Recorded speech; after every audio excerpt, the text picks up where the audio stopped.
Do you play PUBG Mobile? Maybe you never run out of stamina. Maybe you're always aware of your surroundings. Maybe you're an amazing cook with the pan.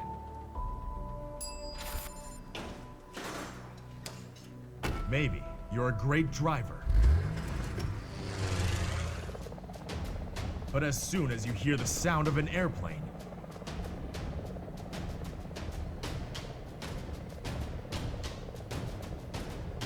you get into the zone.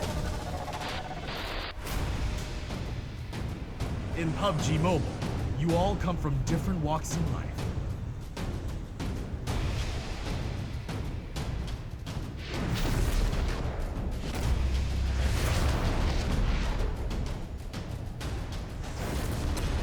But you face the same dangers on the battleground.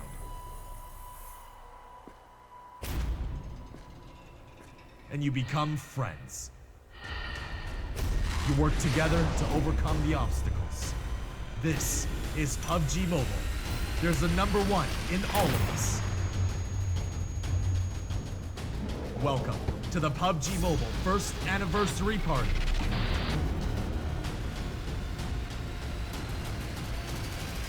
PUBG Mobile, be the one. Hello everyone and welcome back to the PUBG Mobile Club Open semifinal stage for the North American region. We're on day 2. Day 1 was certainly excellent, but we have more PUBG action to be played out today with groups A and C. Yeah, Group C is entering the fall. They took a little bit of a rest. They went with us with day 1, but that means that they have a little bit of an extra scouting report, some might say, figuring out what half of the people in this lobby are going to be doing, but the rest could be unknowns because, like we mentioned, from group stage to semifinals, we have reseeded the groups, so there might be a little bit of unfamiliarity for the members of Group C when they finally gauge up who they're going to be sharing their semifinal playtime with. Yeah, there certainly might be a little bit of uncertainty, but some things that at least Group C could be certain of, some of the teams in Group A, well, Spacestation Gaming is a powerhouse. Trid, I was looking at maybe some of the scores that we were looking at. They have twice the points, essentially, of the second place team coming out of Group A. It's a little bit scary. And they're not even the best team in the leaderboard right now. That's occupied by 2 different teams in Group B, and it's no surprise to anyone. Misfits Gaming, they're on top yet again, just a very consistent day 1. But I think we should have a look at those standings just to remind you what's going on across the day. So these are all the teams in Group C because they haven't played yet, as you can see, 0 matches. And let's look up a little bit further and see who they're going to be chasing. So there's some in Group B, some in Group A here. You've got the likes of Nova occupying that 9th place seed. We expect a little bit better from them, but there are plenty more days for them to play. Yeah, that there are. At least 2 more days for that Nova squad over the course of 2 weeks. And at the end of those 2 weeks, well, we're going to be dropping another 8 teams, leaving us with 16 to go on to the regional finals to compete. But again, look at the top 8 of your leaderboard. You can sort of see what some of the teams from groups A and B were able to put up in terms of points on yesterday's games. Keep in mind though, Spacestation Gaming will be playing again tonight. They are currently sitting in 3rd on the global leaderboards. Yeah, they're easily going to take over some higher positions. They're only 1 point behind Lights Out right now. They're not playing today, so they have to sit back and watch. Let's take a look at today's schedule to see what's coming up for you. No surprise here if you're looking down to the latter end of the show. It's a double dose of Erangel, but before we get to that stage, we've got Vikendi coming up first, and the return of Miramar. Yeah, that is the surprise. Miramar, the desert map, is coming back into rotation. We're going to see it 2 more days over the course of the next 2 weeks, so get ready. It's going to be at least a little bit heated, more heated than normal in match number 6 of the day. But Trid, if there's anything that yesterday told us, it's that the action has ramped up. The skill required to advance through this stage of the PUBG Mobile Club Open is going to be a little bit more advanced. Teams are going to have to really be diligent in their rotations and when they pick the battles and when they disengage as well. Well, one thing teams can be breathing a sigh of relief of, no Misfits today for them, so teams like Nova, who typically rival them, can look to position themselves into that top 8. Of course, they're going to be playing today as well against some less familiar competition. I'll keep going back to that point. They're going to figure each other out over this next day. But of course, it's Vikendi to kick things off. We're going over the skies already. Please join us as we go through the magical world of PUBG Mobile. And here we are coming out of the northwest corner of Vikendi, just a little bit north of Dobro Mestro, but essentially cutting this frozen tundra of an island in half. Not going to be terrible for any of the teams that want to spread out to those polarized positions. Trebno certainly going to be in reach. And Milner, we've seen Trid, I think, of quite a bit of number of teams going for those far southern regions. Some teams that stand out to me are certainly going to be in this lobby here tonight. Well, we have seen typically on Vikendi, though, ultimately, just generally, we've been seeing in our PUBG Mobile matches, the circles are always going to the east, and teams aren't always picking up on that trend. They like to start from the west and make their rotation over.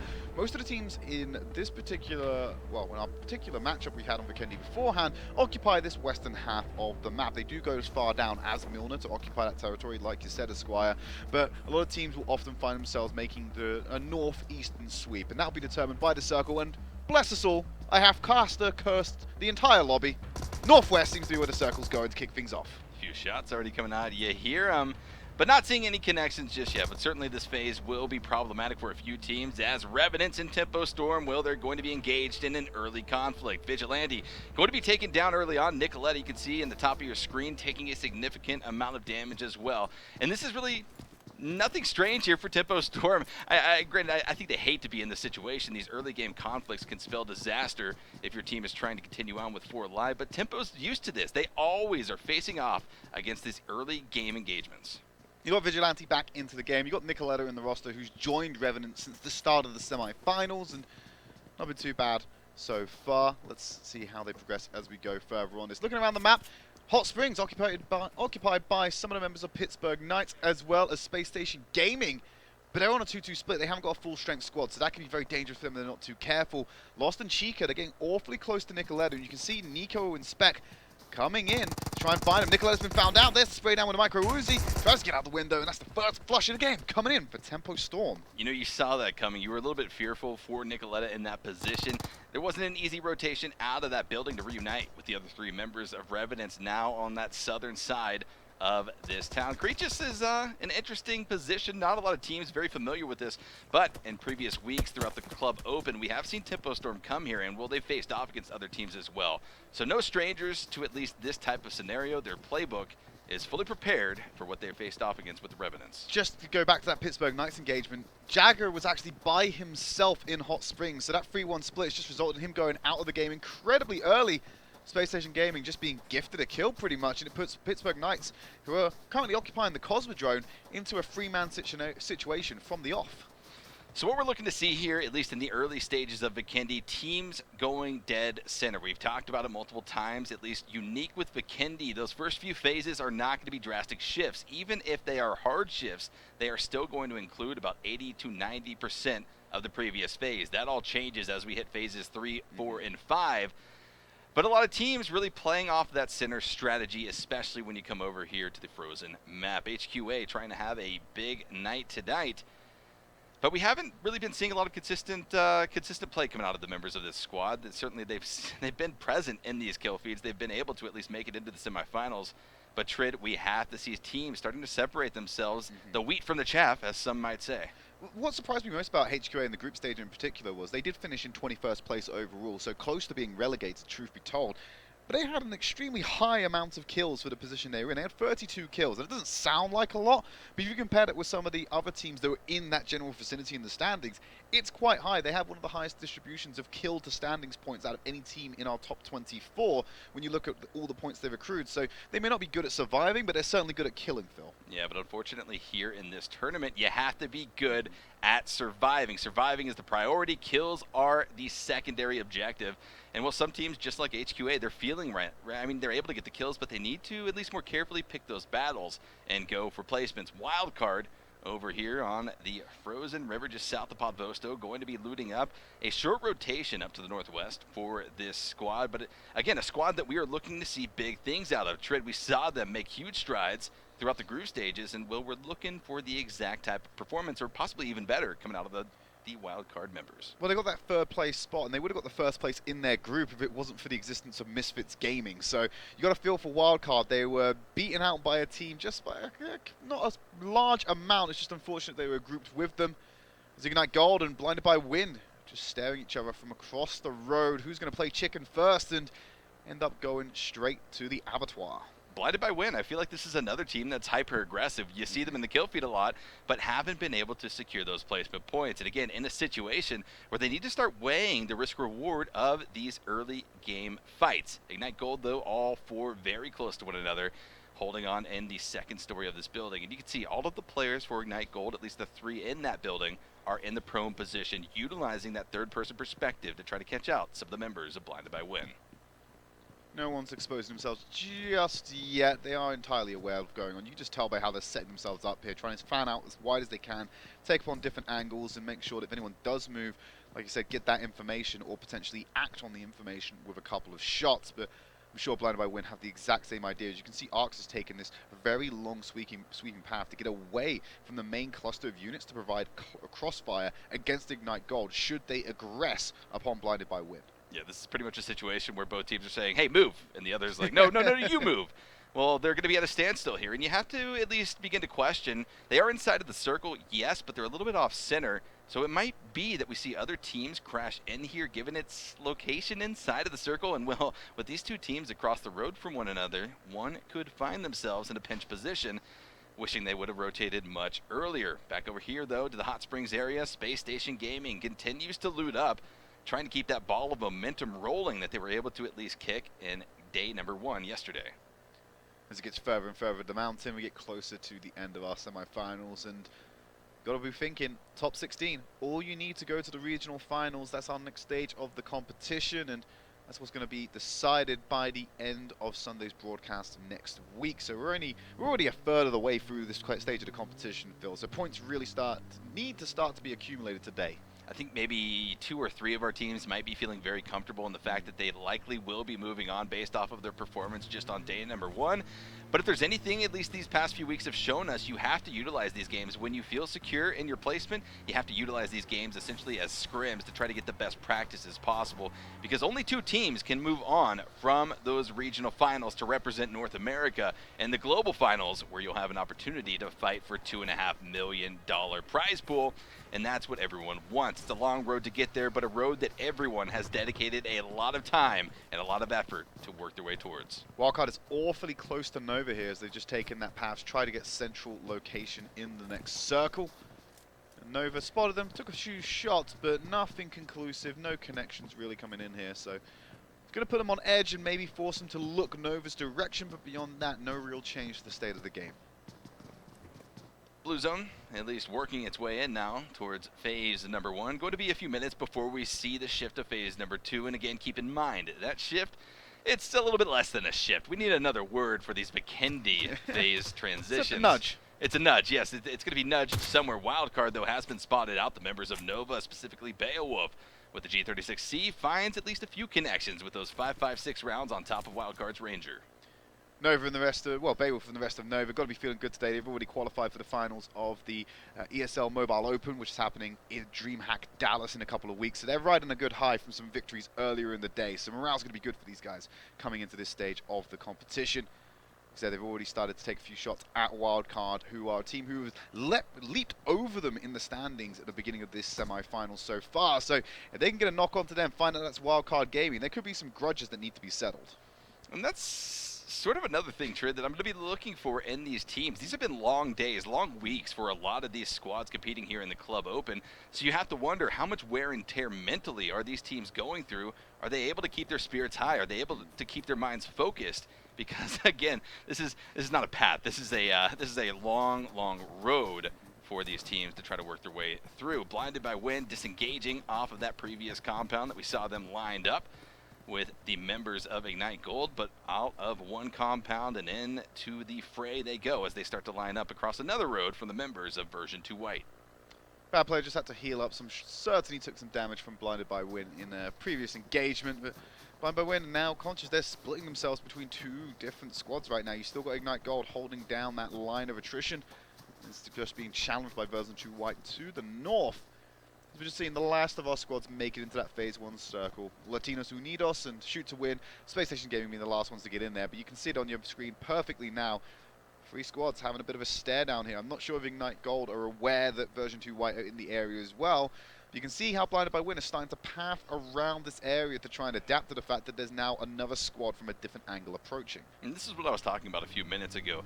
These teams, BlindedByWin and Ignite Gold, they had to be hyper aware. But we pop over to Spacestation Gaming. Keep in mind, at the onset of this game, they dropped to the far southeastern corner of Vikendi, way outside of the zone. But Sixless and the rest of the crew have now made their way in off the far northeastern corner, just off the Cosmodrome entrance.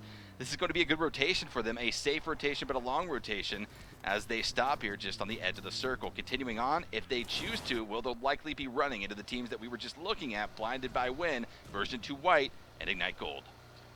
Just taking their time for now. I think they want to reassess the situation after the next phase pops, just so they know definitely where they're going to have to move to, because they must be aware they're one of the later teams to get into this next circle, so they can't go crashing into compounds, because more than likely they will be occupied by most people at this time. BlindedByWin, if they've changed up this engagement altogether, they left Manny to keep an eye on Ignite Gold's general direction, but they're putting more of a focus onto version 2 White here, spreading out all their pawns across this particular line's checkboard, on the top of that high ground to keep an eye on version 2 White. Next phase has popped, and like we said, it's not really a shift, it's more of a nudge, forcing them further to the north, but most of our teams unaffected by this change of phase. Yeah, only 2 teams have to make that move. Shoot to win down to the south, and Lations Unidos as well. But everyone's going to be clumped closer and closer together by virtue of these small nudges of the phases in these first 3 phases of the Vikendi maps.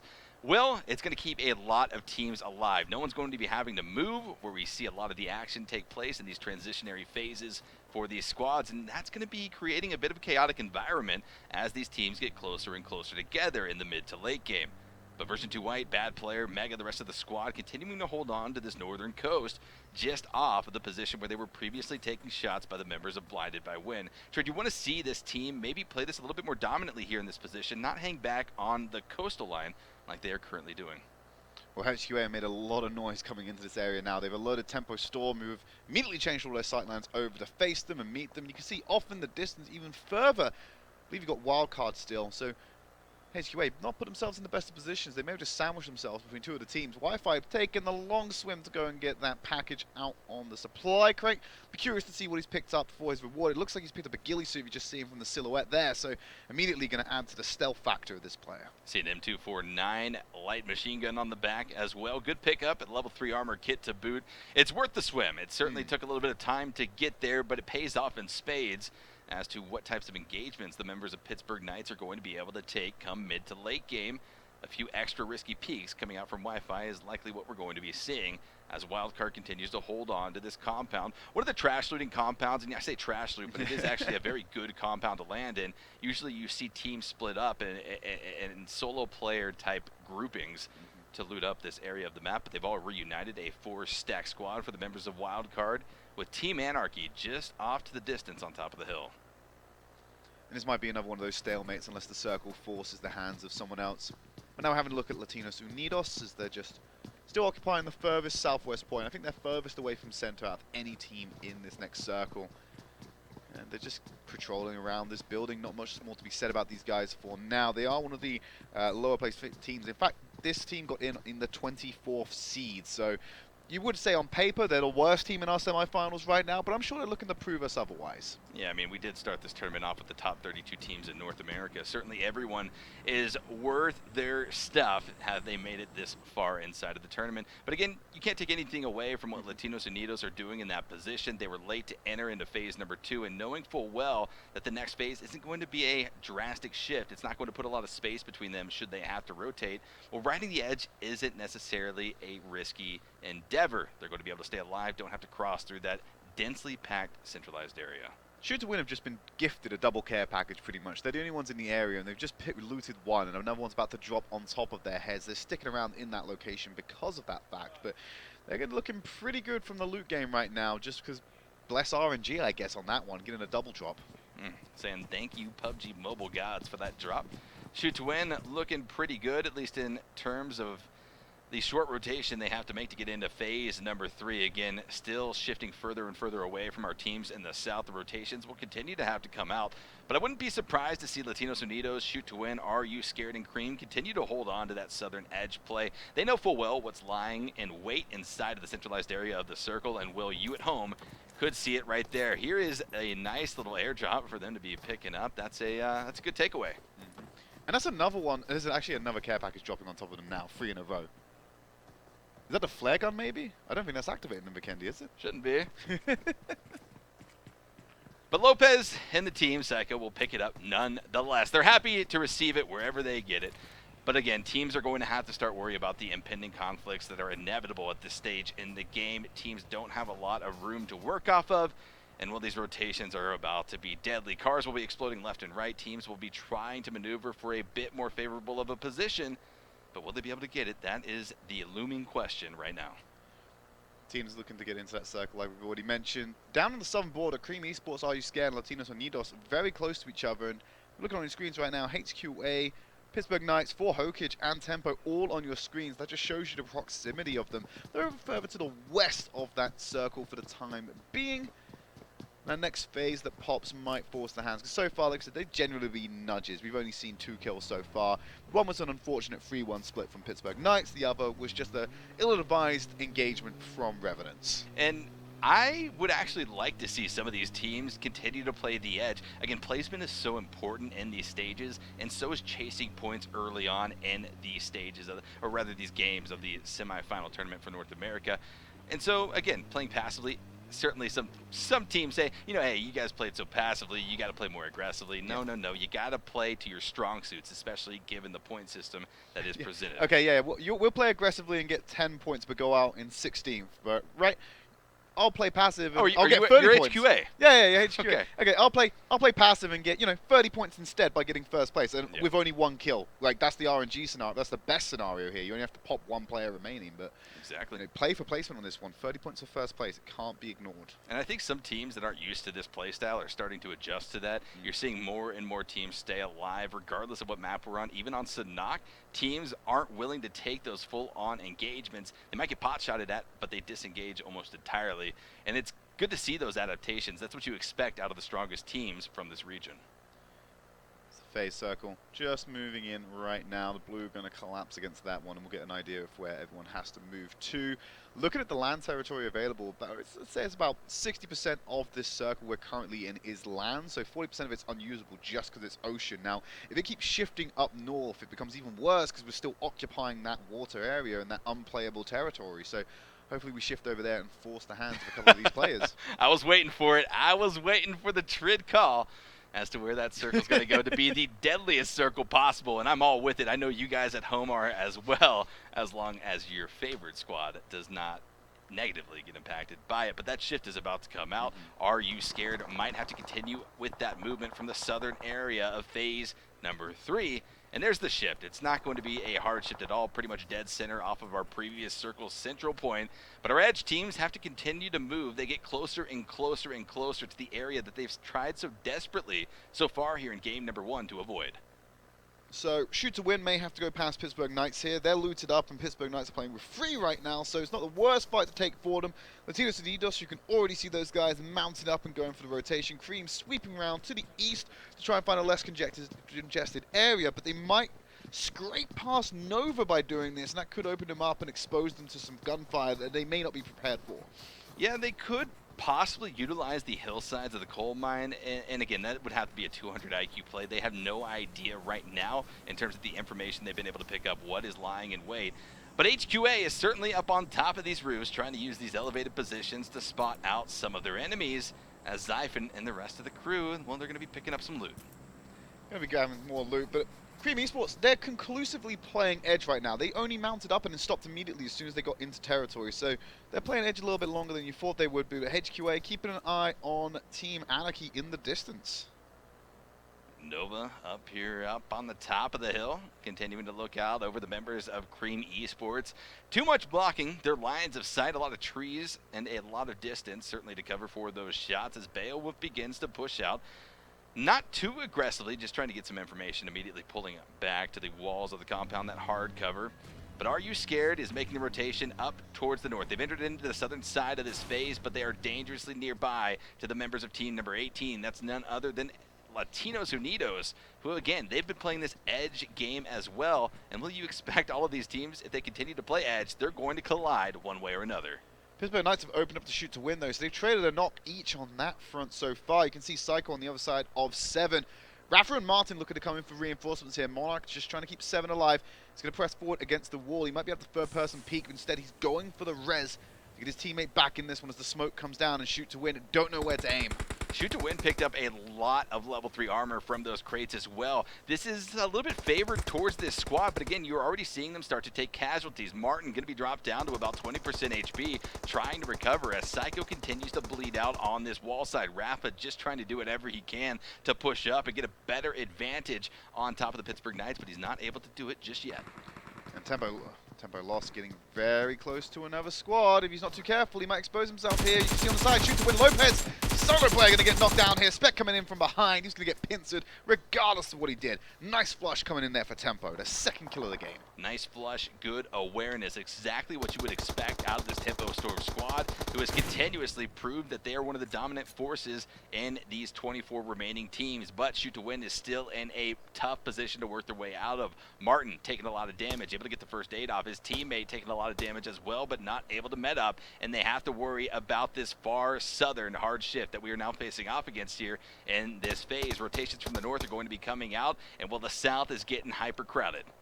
I'm actually really impressed by Pittsburgh Knights here. Shoot to Win have a lot of good loot on their hands, and they are a full-man squad going up against 3. They've been able to deflect this attack, but looking in here, IGN, they just found Team Anarchy, going to get the spray down flush already. Trying to recover. There's only one member of them stood alive to pull the rest of them out. As he runs in, gets the knock onto Killer, but there's more members of Team Anarchy coming in to try and contest this one. Has to start getting the reses in nice and early on this one. Anarchy knows exactly what they have down to this squad, and here comes the aggressive push, exactly what you want to see. Don't give them any opportunity to pick up the reses, and out goes our first team of the game. It's going to be none other than Ignite Gold in 16th position. Team Anarchy picking up 4 kills for himself. Nice start from them as well. They should be able to walk away with 4 additional points. Interesting camera angle as they're in the vehicles and driving around. Going to crash into that slight little fence there as Karma's taking on a lot of fire onto Mateus from Lations Unidos. Wi-Fi popping the smoke. So they've disengaged off of Shoot to Win and managed to get themselves into a good position here to try and set up for the next circle.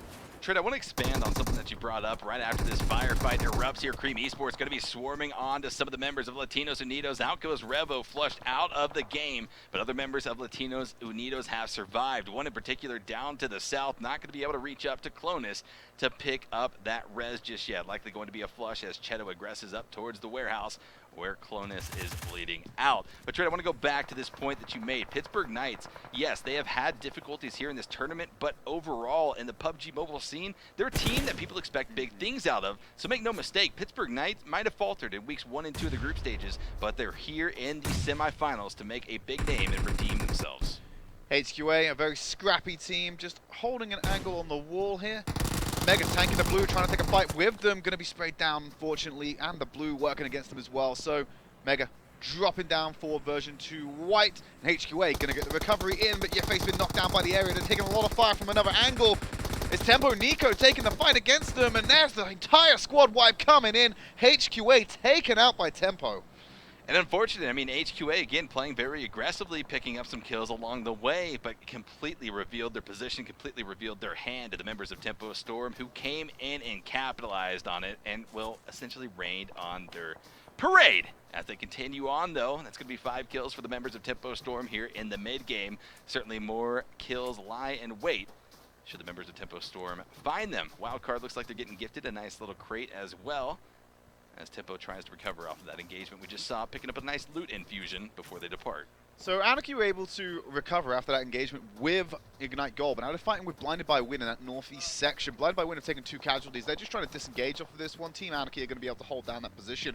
Wildcard started opening up on to Spacestation Gaming, though, as Rain's going for a flank on this squad. He's got the rear position to pincer them in. They've already lost Carnage. And there's going to be Ranger going up forward aggressively. Juicy's dealt with him handily as he goes for the knock, and then Juicy's going to be knocked down by Vigilante, who's third-partying this fight for Revenants. Sixers has just been dismantled here. Space Station Gaming are crumbling from a full offensive from multiple teams here, and he's just got to hope that maybe they can stay in this one, but they've been cleaned out by multiple squads. Yeah, Wildcard has to make the tough decision. Do we try to push out to Ranger? We know that there are other teams that are going to be looking in our direction, so we try to push out just 10 meters to get to our fallen comrade, Illusions. You can see him inside of this clock tower. He's thinking about it. He's trying to make the push, and there it is, running across a desperate move to make, but it is going to be successful, at least for the time being, as this engagement turned into a bit of a standstill. Smoke's coming out from Zeus, trying to at least get as much concealment out onto the battlefield as possible to provide safe movement for his teammates. Committing a lot of resources to get their player back in the game, but trust me, it is worth it to go into the final phase with full squad tempo, lighten up the kill feed again, shoot to win are their targets as Rain weighing down some suppressive fire. The revenge of BlindedByWin comes in as they're getting a knock onto Team Anarchy in that northeast region. Buying them enough time to successfully disengage and try and get a beeline on this circle. Rain still dancing around as Nova taking engagement with AreYouScared, occupying that southern area. AreYouScared also in the area of Pittsburgh Knights as well. There's a lot of teams to contest with in that southwest corner. 10 teams remaining, 32 players alive, just past the 25-minute mark of game number 5 of the semifinals, rather. Cream still in this compound, haven't had to move. Wildcard, keep in mind, they're in this exact same compound that they've been in the entirety of this game. The circle has shrunk around them, and other teams are going to be trying to get in whatever way they can. Well, Team Anarchy doing just that. The solo player left for this squad, trying to combat the blue zone damage that is becoming more and more significant as time passes. Not going to be enough. The first aid doesn't go off, and Team Anarchy goes down in 10th place. So that was a massive problem that was caused by BlindedByWin. By knocking Micro TT out in the blue, he died to the blue zone, but I think Team Anarchy tried to get him back in the game, so they cost too much of their HP trying to get it. But Sam's taking a few shots on the TJ Tattoo. Babel's actually been knocked down, so this is not the time to be taking an engagement. It's the time to be suppressing. TJ Tattoo going to be healed up quite nicely in that area. Babel's back in the game, though, for importantly enough for Nova. Phase number 7 has popped, and some of our teams down to the south have to make their way up towards the north, and it's not going to be easy. Specifically, Pittsburgh Knights are going to have to work through different obstacles, one being the members of AreYouScared. Still 4 strong, about 20 meters separates these two teams, and they stand right in the way of the Knights. But Nova continues to look out here. They're going to be continuing to spot out the members of Cream Esports now approaching the hill as Beowulf gets knocked down. Knocked down again, but he's back in the game. There's enough safety right now for this Nova squad to be able to res a downed member, assuming they don't get aggressed upon by Cream, who are lining up the area with smokes. Molly's going over the top right now, or primed to be going in there, just to force the hand of Cream. Hitting the back of those vehicles there. Karma, the one to be affected, has to step away from that immediate cover. You got Kira going on a flank to the right. He's playing a little bit closer, hoping that Nova steps forward too far into a trap. More and more teams now starting to move in, not just from the south, but also the northeast. Is Pittsburgh Knights. We talked about how hard this transition was going to be for them, and it's going to be even more difficult as they are now dropping members, but they're trading back. AreYouScared? Going to be losing TJ Tattoo and Shiyu in the process. Another goes down. Cow. It's going to be just Mighty, who's trying to stick the res in the top part of this barn, but Wi-Fi aggresses. He uses this opportunity. The grenades going in. Prepped. We get an explosion there. Not going to see the knock opening up with the LMG, but they have to move forward. Grenade goes in, and there's 7 on the aggression, going up the stairs, but he's been knocked himself. Mighty's turning it around. Wi-Fi's going to commit himself to this as well. With the spray down to the LMG, will get the knock. But now he's coming in from the rear. Mighty looking at it, tanking blue. Pittsburgh Knights going to be taken out here. They bit off more than they can chew going up against AreYouScared, who are not out of the woods yet. Yeah, they had to do something there, though. That was basically what Pittsburgh Knights had to do. And now it goes AreYouScared. They're spotted by the members of Nova across the road. Wide open territory, easy shots. And out they go in 8th position. 7 teams remaining. Nova still has 4 up. And a lot of battles are about to pop off as Wildcard starts to take casualties. Rain going to be knocked down, bleeding out across the road. Many of the teams have sucked shelter inside of this building, inside of these compounds. You can see every team essentially has their name branded on one of these buildings. And BlindedByWin, they're unfortunate enough to be living in the Bronze Age still. They can only shelter behind a rock, unable to have any property for themselves. Arx and Hector carrying for their life. And you can see Kira and Karma on that southwest side as well. They're looking to get into the circle as well. But like you said, Phil, Nova and a lot of these major teams are occupying prime real estate in the center of this circle and should be able to abuse that for the next phase. Yeah, but when does it become at least a bad position for these teams when they ultimately have to move out? If not now, maybe in phase number 9 when the ultimate circle collapse, the ultimate phase of the game kicks off. Cream still able to keep 4 alive just on the hillside opposite of where Nova continues to look out. Pressure being applied. Their US has been destroyed, but the members of Cream, well, they're trying to make strides towards possibly one of their best games here of the PUBG Mobile Club Open. Grenade being primed up by Sam. Going for the launch over the top. Another one being followed up as well. break him in afterwards. No connection on that one. More smoke's coming out. Look how smoky that barn is that Wildcard's got here. Espinosa taking some damage from Illusions. That was a clear angle for him to take that shot through.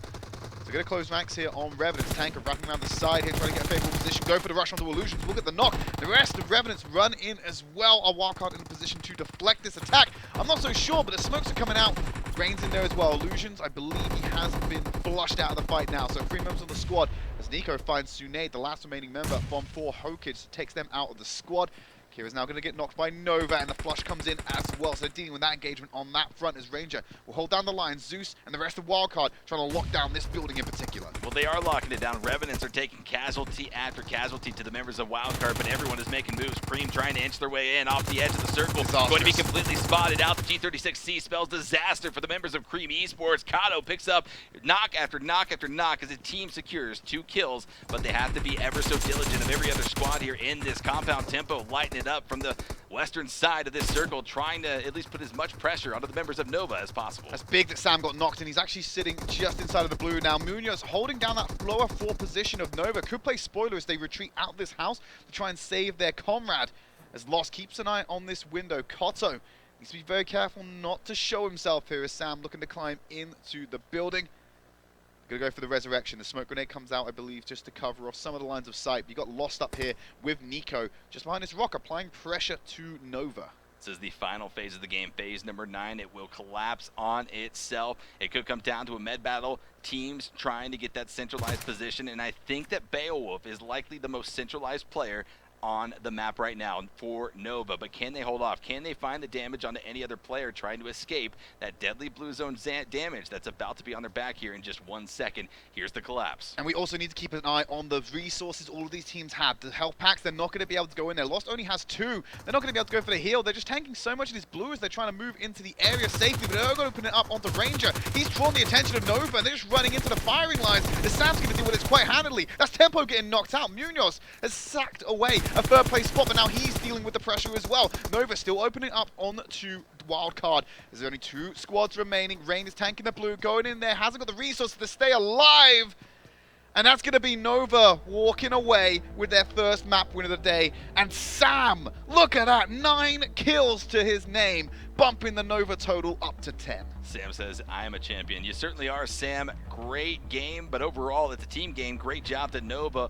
Wildcard holding on to that compound throughout the entirety of the game, find themselves in 2nd position with 7 kills. And then again, Cream, Trid, we got to talk about it. Cream having one of their best performances so far, not just at the semifinals, not just at the group stages, everything in total. So big ups to them. They obviously put in some work over the last week to really fine-tune that strategy. And we spoke about it as well, Phil. It's not always about getting the kills. The placement was snuck out there by Munoz, who was just occupying that ground floor territory below Nova. They have more pressing issues than to go downstairs and try and contest this. They wanted to hold that high ground. I'm surprised he wasn't caught out when they rotated outside to pick up their downed player, but thankfully he was able to sneak out a win there and just let the other teams go in and get themselves killed. Yeah. It's going to be Cream Esports picking up the 3rd place finish. We're going to go to a quick break. When we come back, we're going to bring you Miramar.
Welcome back, everyone, to day number 2 of the semifinal stages for the PUBG Mobile Club Open. If the commercial didn't drop any hints, we are going back over to Miramar. But before we do that, Trid, let's break down, let's talk about what we saw in game number 1 of the day. Nova Esports, as expected, finally back in the game. They walk away with the first place finish, 10 kills to their name. And on the back of some serious effort from Sam, putting in the work with the kills, 9 kills by himself on Vikendi. What an achievement. Just looking at Wi-Fi though, Pittsburgh Knights, 3-man squad, they were able to deflect a lot of attacks, but they bit off more than they could chew when they ran into AreYouScared. I'm still thinking about Sam chewing all those chicken tenders. He was able to pick up a 9-piece Trid. That's an incredible solo performance from that player. It certainly helped Nova reach into the final stages of this game, but as well, some very strong plays coming out of some of our other teams that made it into those final 3 placements. Wildcard with some huge nades inside of that building that they had previously smoked out the entirety of. Did that nice and early to obscure all the sightlines of teams that were aggressive into what was being held as a very central position. This is Tempo, Lost more specifically, getting the spray down onto Wildcard. Not all of those members, they just alerted themselves to the presence of Nova, and there was that solo player, Munoz, who got away with the 3rd place finish, popped his head out a little bit too early, and Nova took it clean off for him. And it just became a battle of meds, and unfortunately, Rain was in no position to stay up for Wildcard, meaning that Nova took away that 1st place finish. Let's have a look at our standings after the conclusion of that first map, because may have shaken it up a little bit. You notice a lot of teams in here with those 1 match played, and Ace Esports already dropped down into an unfortunate position, but that's fine. They got plenty of days to recover. Let's have a look up the leaderboard a little bit more. Have a look at 9 to 16, and a couple of teams in here starting to progress their way up. Wildcard Gaming immediately jumps up to 14th from what would have been a last place position. Yeah, very good for Wildcard to have a solid performance in terms of placement. Again, not a ton of kills. They had a fair number, but the placement points are going to be the bulk of what Wildcard Gaming has earned so far. 29 points in 1 game. Well, that's not too bad. 2nd place plus 7 kills is how we got there. But let's continue on up the leaderboards, 1 through 8. Misfits still obviously sitting up there on top. You're not going to see any changes just yet, but Spacestation Gaming, they're playing tonight. Misfits are not. You might see the boys from SSG pick up that 1st place spot come end of the day. I mean, if Nova keeps this up though, they just jump from 9th to 4th in 1 map.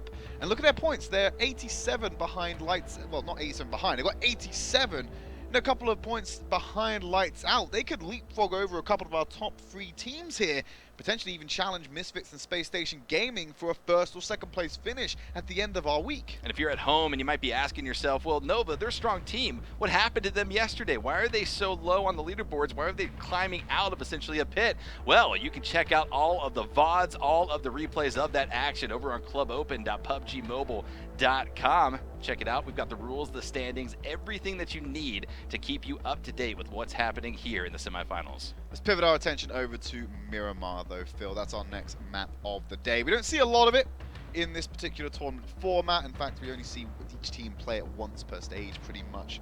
We already saw our group stage, but we got ourselves into Miramar and in our semi-finals. What are we expecting to see on this desert map? We very rarely see in our PUBG Mobile. Yes, let's talk about it. 8 by 8 kilometer map, exactly the same size as Erangel, but transitions, again, deadliest part of PUBG Mobile. Transitions are going to be more difficult for these teams. But Trid, without further ado, let's just kick it into the game. Let's see these tough transitions at work as we pop into game number 2.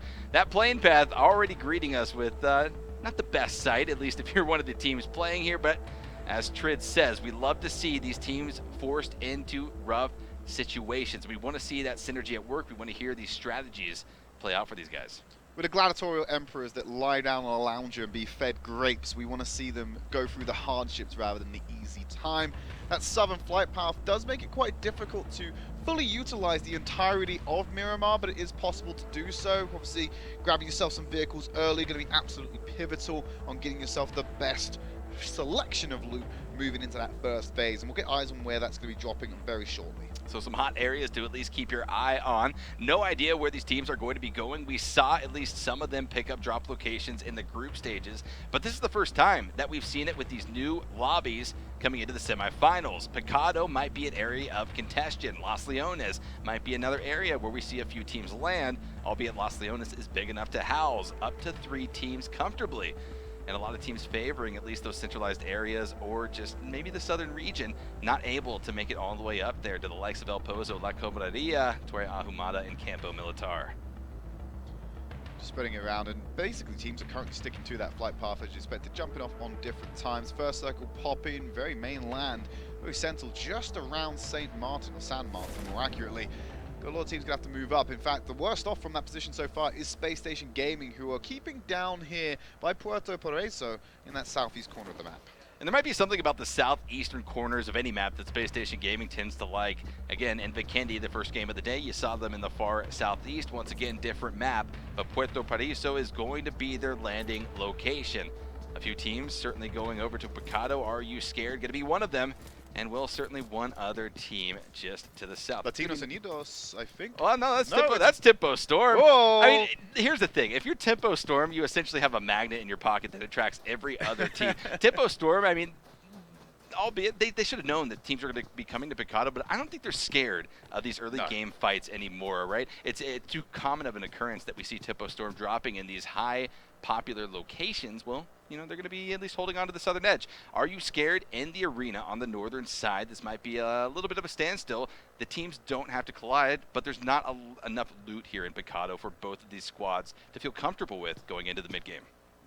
And we're having a look at where some of these teams are. Cream are off to that western wall, south of Trailer Park, and entering into El Pozo right now. But you've got Nova in there already with Ignite Gold. So that western front of the circle being very populated to begin with.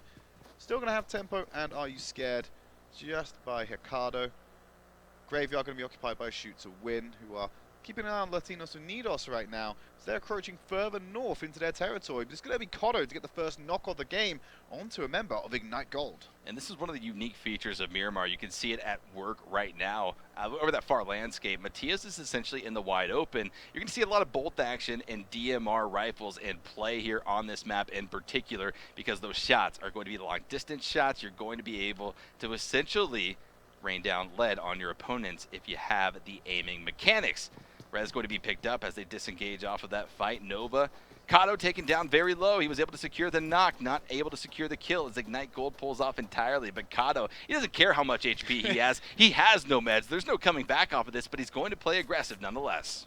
May as well if he can't heal himself, just throw himself as a body for information. Beowulf should come up to support, but that's his personal EMT. Yeah, he's right there ready to go, but they're going to rotate back around. He doesn't have the health insurance for this move, so he's going to come back. Beowulf jumps up into that higher area. Have a look at 4 Hokage. They're spread out quite far around the area they're occupying. And you see in the distance, Mega from version 2 White just paying a visit inside that city as well. Just south of Los Leones is where we're looking at right now. Yeah, 2 teams.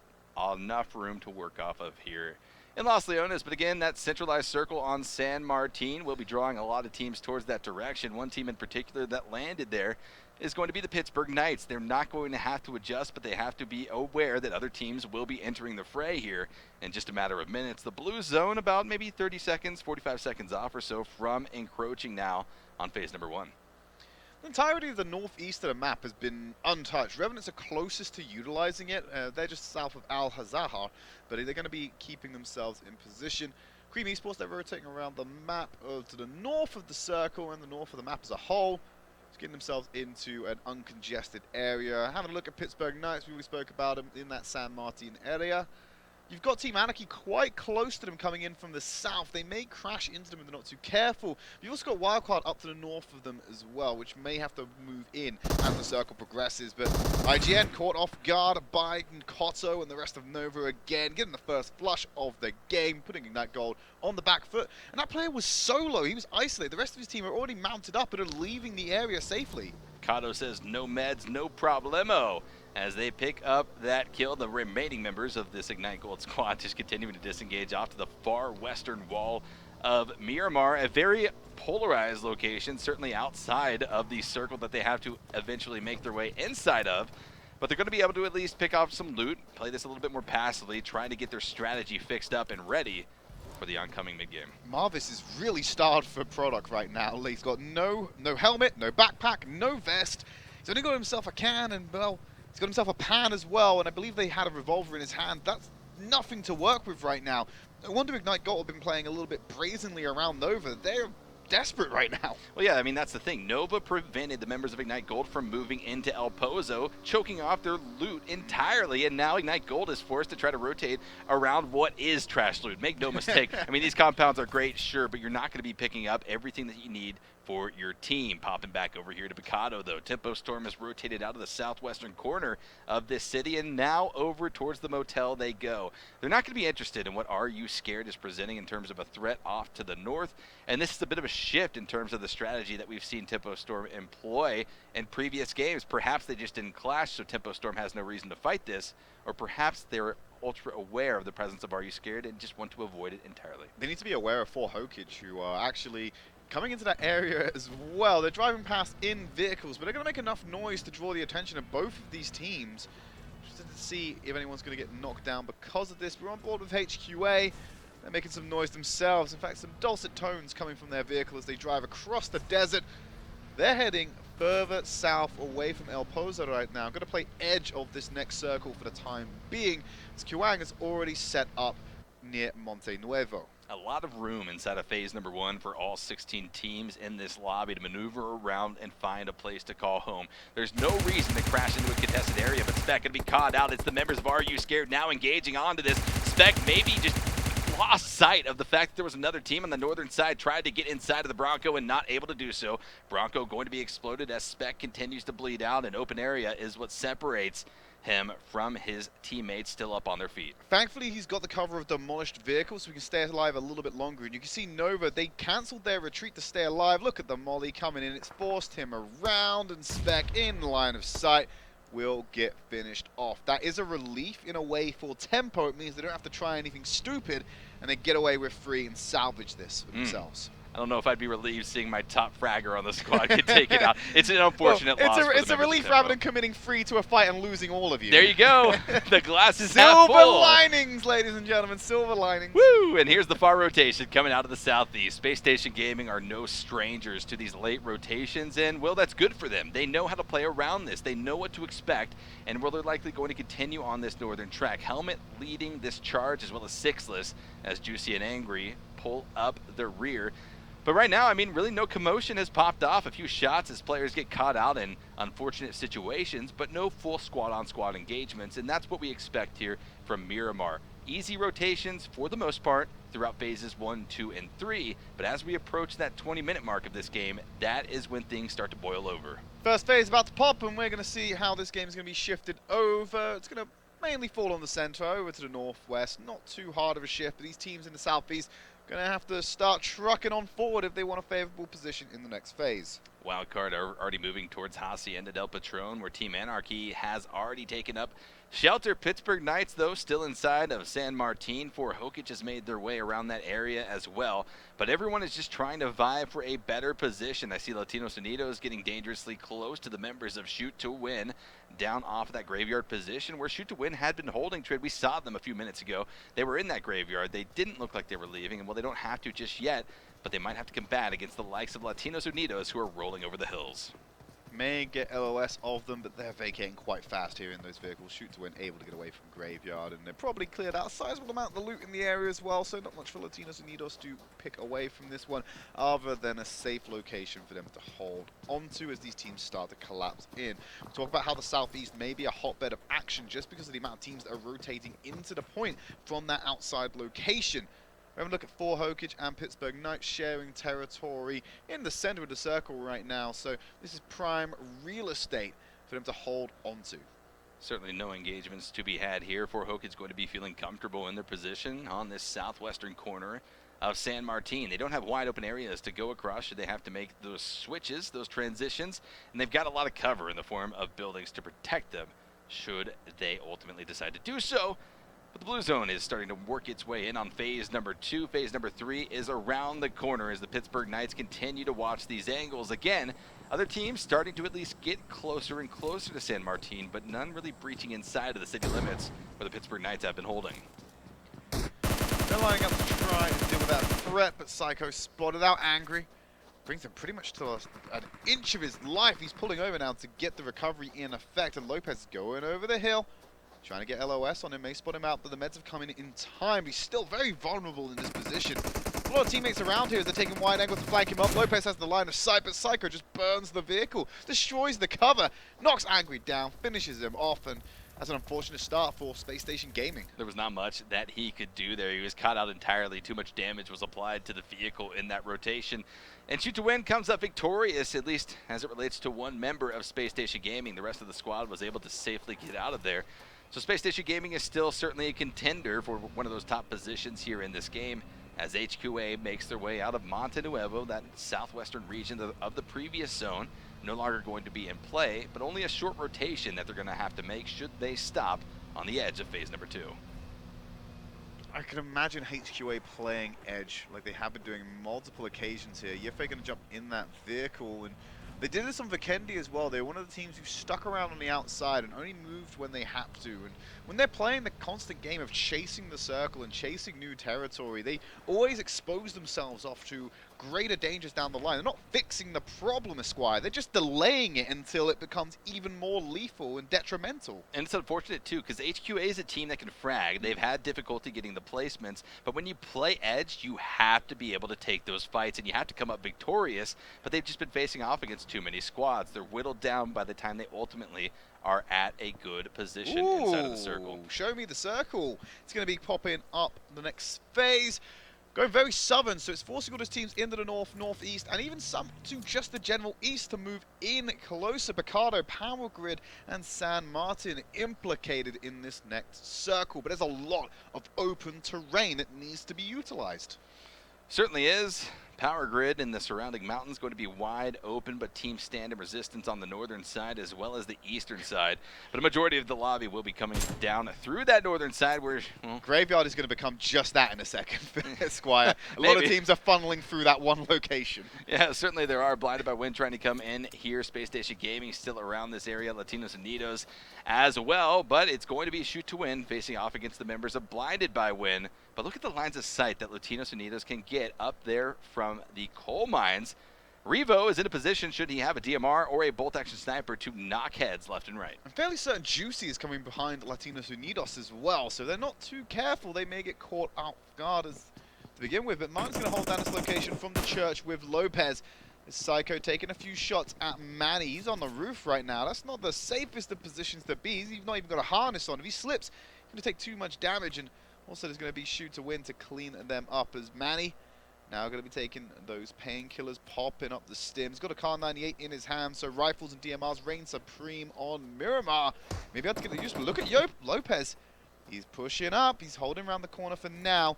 Going to pop an energy drink and then hopefully pop Manny's head afterwards. But you got Woods and Hector off to the side. They may be able to cover it. Manny is just running away at this point. Yeah, pulling back. Lopez was possibly on a good push right there, but realized quickly that he didn't have enough distraction to combat the likes of BlindedByWin, as we're starting to see the kill feed erupt, at least in this area of the map. Lations Unidos going to be combating the members of Space Station Gaming. Not seeing it on the screen, but certainly seeing it in the kill feed. Singular. Juicy was off by himself, coming up behind Lations Unidos. Got one knock, but then obviously it flips around very quickly when you're 1v4ing an entire squad.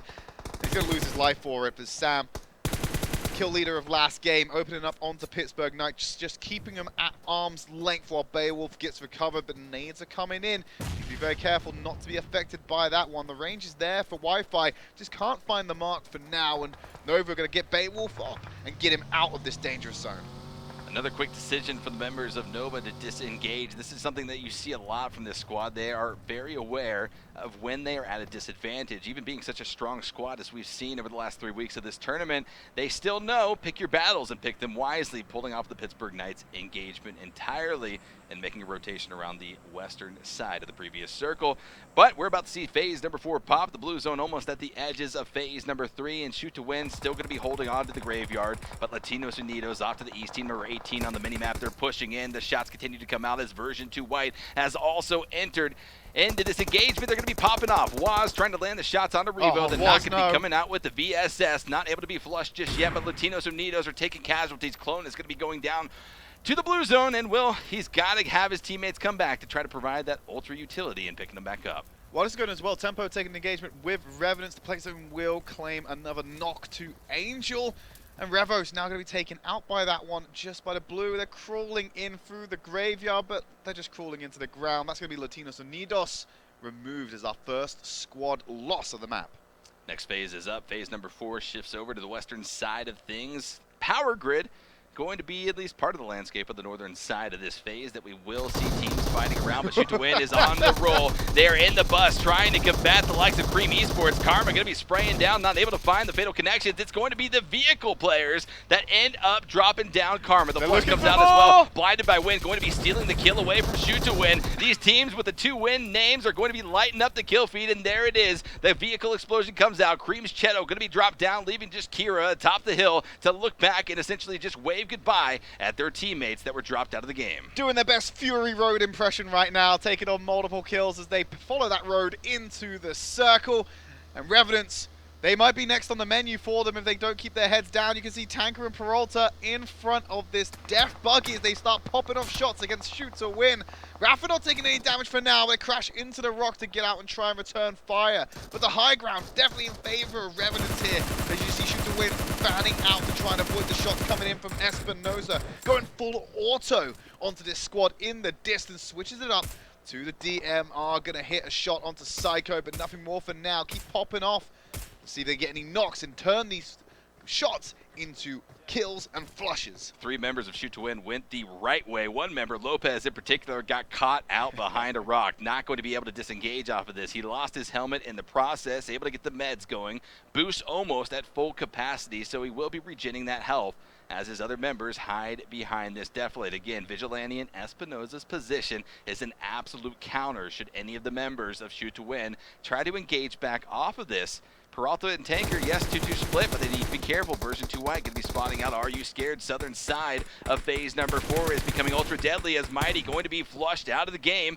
A few other members, Cal and the rest of the crew, still surviving off to the north of where Version 2 White is currently pushing. Teams keep getting knocked to the blue zone. I don't like it, Esquire. We've seen a lot of people be claimed by that right now, and they shouldn't be at this stage of the competition, but was the rest of Version 2 White going to push up against AreYouScared? Maluma leading the charge, being the point man. The rest comes out. They've got their player back in the game. There's multiple men running up there to try and contest. Going over the hill right now. Who's going to take the brunt of this force to begin with? It's Shishu trying to make the run for it. Cal's returning fire. We'll get the knock onto Mega and onto Watts. So Maluma has to pick up the slack, but he's dropped it at the last hurdle. And that's going to be AreYouScared cleaning up Version 2 White, especially Bad Player who's trying to return this back onto them. He's the last man standing with a fraction of his health. AreYouScared are aware of this as he presses up. Shishu going for the one-on-one. He's going to settle for the flushes for now, hopefully, as he takes out Maluma, but Bad Player looking to go on the offensive to return. He fires the shots, gets the flush, didn't go for the standing target, and Shishu now going to be a solo operator for AreYouScared, but he keeps him in the game. Yeah, 5 kills. He's certainly not going to be too upset with what they came out with, but again, placements are where you get the points. 10 teams remaining, a few more placements to rack up before AreYouScared can be content with what they've done here in game number 2 as the kill feed continues to light up. Phase number 5 in full effect. It's hard shifted back over to the northeastern side of things. So our teams down here to the southwest, well, they've got to roll across these wide open areas, these extremely vulnerable positions to make their way to safety. A few teams, though, already inside. Revenants getting bombed on right now by the members of Pittsburgh Knights. Looks like it's going to be a full compound crash. As the shots come out, will Pittsburgh Knights be able to combat the likes of Peralta and his teammates here in this area? Hoping they can do that as well. While this is going on, Shoot2Win also taking an engagement with Nova on the northwest. Grenades coming in from Tanker. They're going to throw out them over, and one going to be returned over to Tanker. Just see if he can get this on. Vehicles being destroyed right now. Taking cover behind the smoke. You got Pittsburgh Knights trying to do all they can to deter any aggression coming out from Revenants. While this is going on, though, Spacestation Gaming getting that wipe on the other side of the circles. Tanker still taking aggression from Pittsburgh.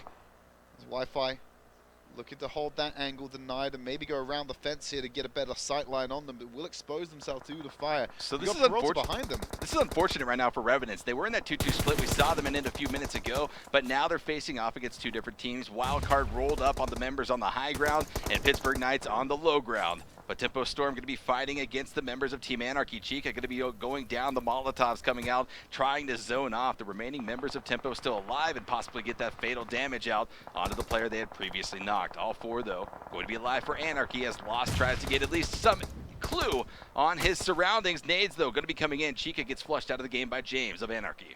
Lost holding the wide angle. Nico's going to press up where his former comrade just died. He's got to cover a vehicle and smoke to work with.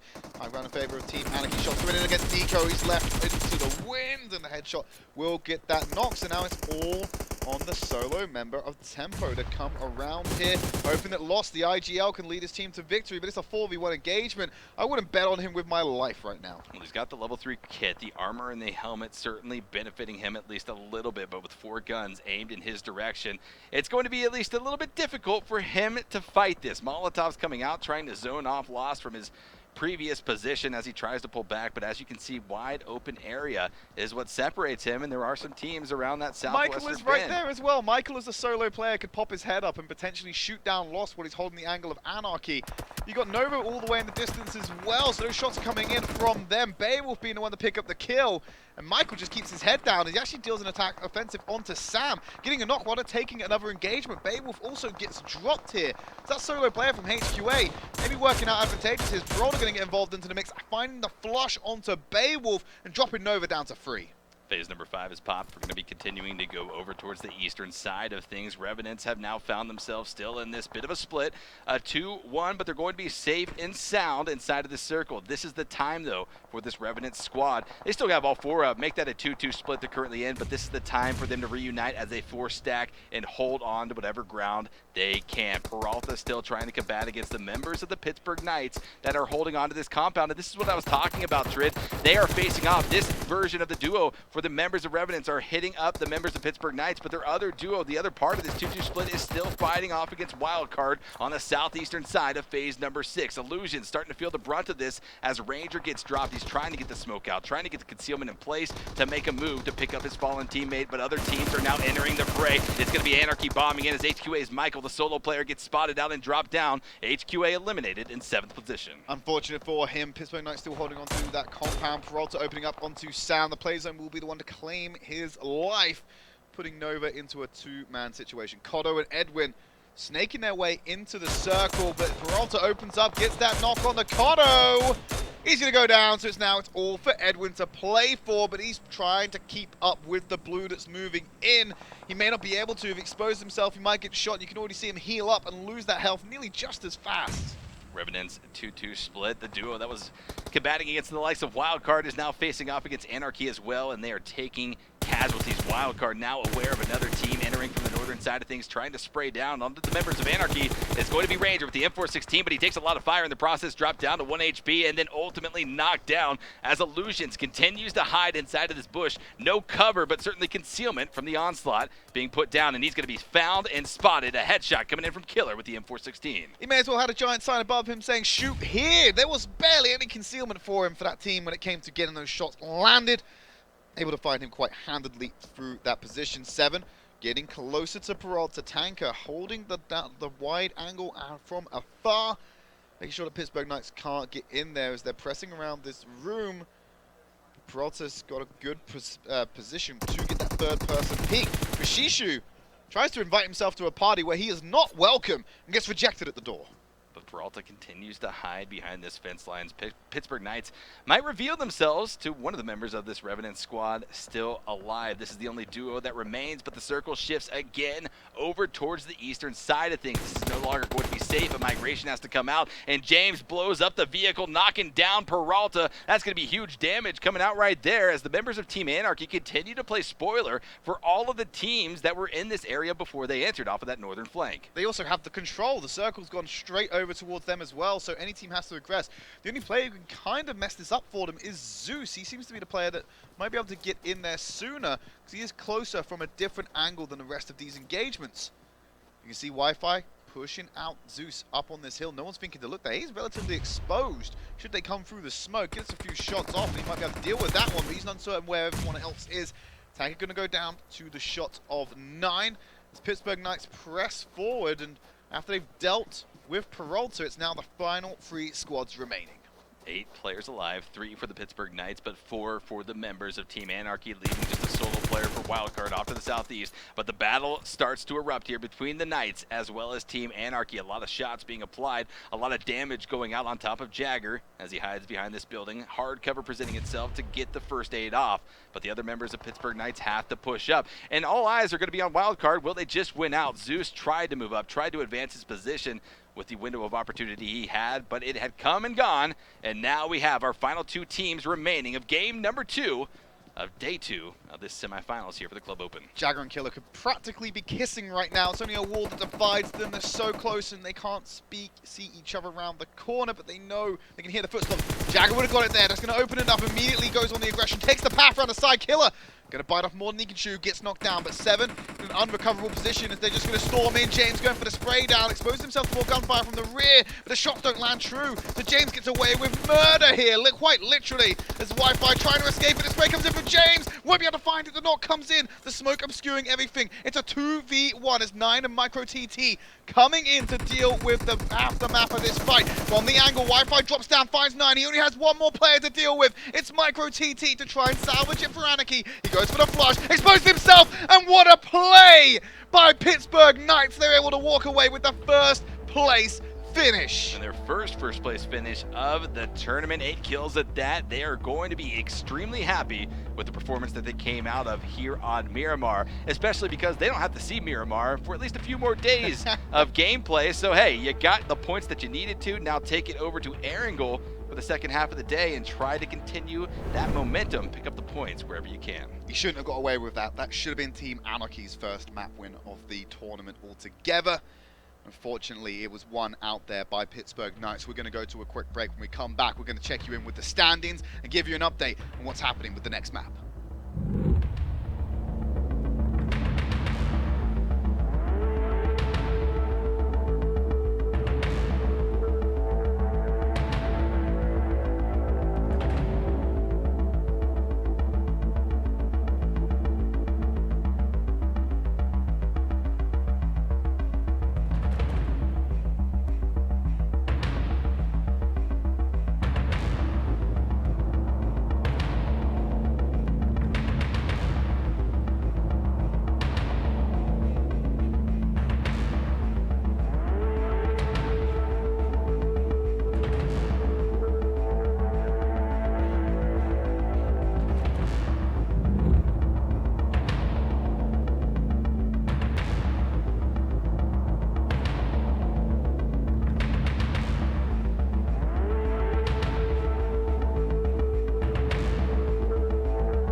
Welcome back, everyone, to the PUBG Mobile Club Open for North America. We are halfway done with day number 2 of the semifinal stages. We just saw an epic game played out on Miramar, though, where the Pittsburgh Knights came in with a commanding first-place chicken dinner. And it should have been Anarchy's game to take, but Pittsburgh Knights were able to come back into it off the back of a solo player. But we had some shenanigans earlier in the game. Vehicular combat coming in, shooting to win, doing just that. Driving through the mountains of Miramar and laying down the herd onto Cream Esports NA. Yeah, pretty crazy. A 3-piece out of the bus. They were able to get 2 knocks behind them and then Cheto in the vehicle. And well, that was unfortunate to see if you're one of those teams, and awesome to see if you are another. But here, another engagement that took place on the hill. This was a pretty epic squad-on-squad battle between AreYouScared and the members of Version 2 White. It all rested on the shoulders of Bad Player now to come up. All 3 of his teammates bleeding out. Maluma already knocked down and out of the game. A 1v1 scenario. Could he get it? No, unfortunately he couldn't. Although he did try very hard. And these are those final moments here. Jagger just going to come into this fight already, but he just gets knocked down here. He actually knocks Killer, who went for that early engagement. I think it all goes wrong here when the rush comes in from James, but now it just leaves one on the back line. Wi-Fi being the player to do it. And the rush comes out from James, and not going to find it just yet as he gets the spray down, deals with him quite handily, plays around the smoke, doesn't go for the flush. He knows there's 2 more members of Team Anarchy lying in wait. Micro TT and 9 come for the push in. And I don't know what happened here with Anarchy. It just seemed to all crumble. They took different angles, and Wi-Fi was able to play around the obscured vision and take the fights one at a time when they should have been engaging at the same time to get that definitive kill. They took 2 separate one-on-ones rather than just a straight-up 2v1. Just unfortunate play by Team Anarchy, but it played into the hands of Wi-Fi and the rest of Pittsburgh Knights. Yeah, when you're in that situation as Team Anarchy, you always want to be able to trade out if one of your remaining 2 players goes down. Knock out Wi-Fi for Pittsburgh Knights, secure the win. Unfortunately fell short of that, and fortunately for the Knights, well, they picked up the win. That's huge for the Pittsburgh Knights. We talked about it before this game. They're a team that traditionally in the PUBG mobile scene have had success, but over the first 3 weeks of this tournament have fallen short, I think, of their expectations and possibly the fans' expectations as well. But they're turning things around. Let's take a look at the scoreboards now after game number 2 of day 2 has been played out. Still got Lations Unidos in that last place, 4 points, but they're only 1 point behind Ignite Gold. Just not too much to carry forth there and try and overtake them. Let's have a look as we go further up, though, so it starts to get a little bit spicier. Pittsburgh Knights forcing themselves into 11th place. They've still got 2 more games to play today, so they can probably break into the top 8, assuming they have reasonable performances on our double helping of Erangel, now up to the top 8 themselves. Yeah, Trid, before we get to the top 8, I'm concerned because when you look at 16th place, it's around 38 points. Our teams that are in, I believe, 23rd and 24th position right now, that is a lot of points to make up. 16th place has 8 times the points of those bottom 2 teams. But again, now top 8. Let's look at the teams that have been able to rack up points on points on points. Spacestation Gaming only 9 points away from overtaking the lead that Misfits Gaming were able to rack up in yesterday's games. But again, make no mistake, Misfits have not played today. They play tomorrow, and they'll have another opportunity to climb.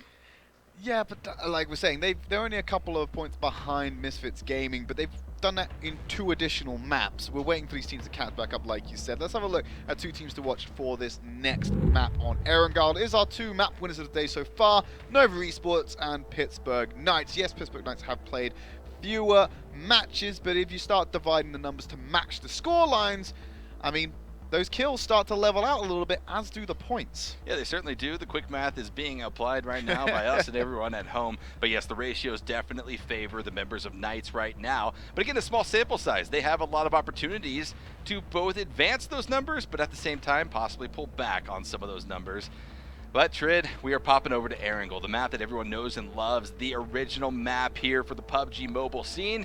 And well, it's the OG. Everyone's got a little special place in their heart for this.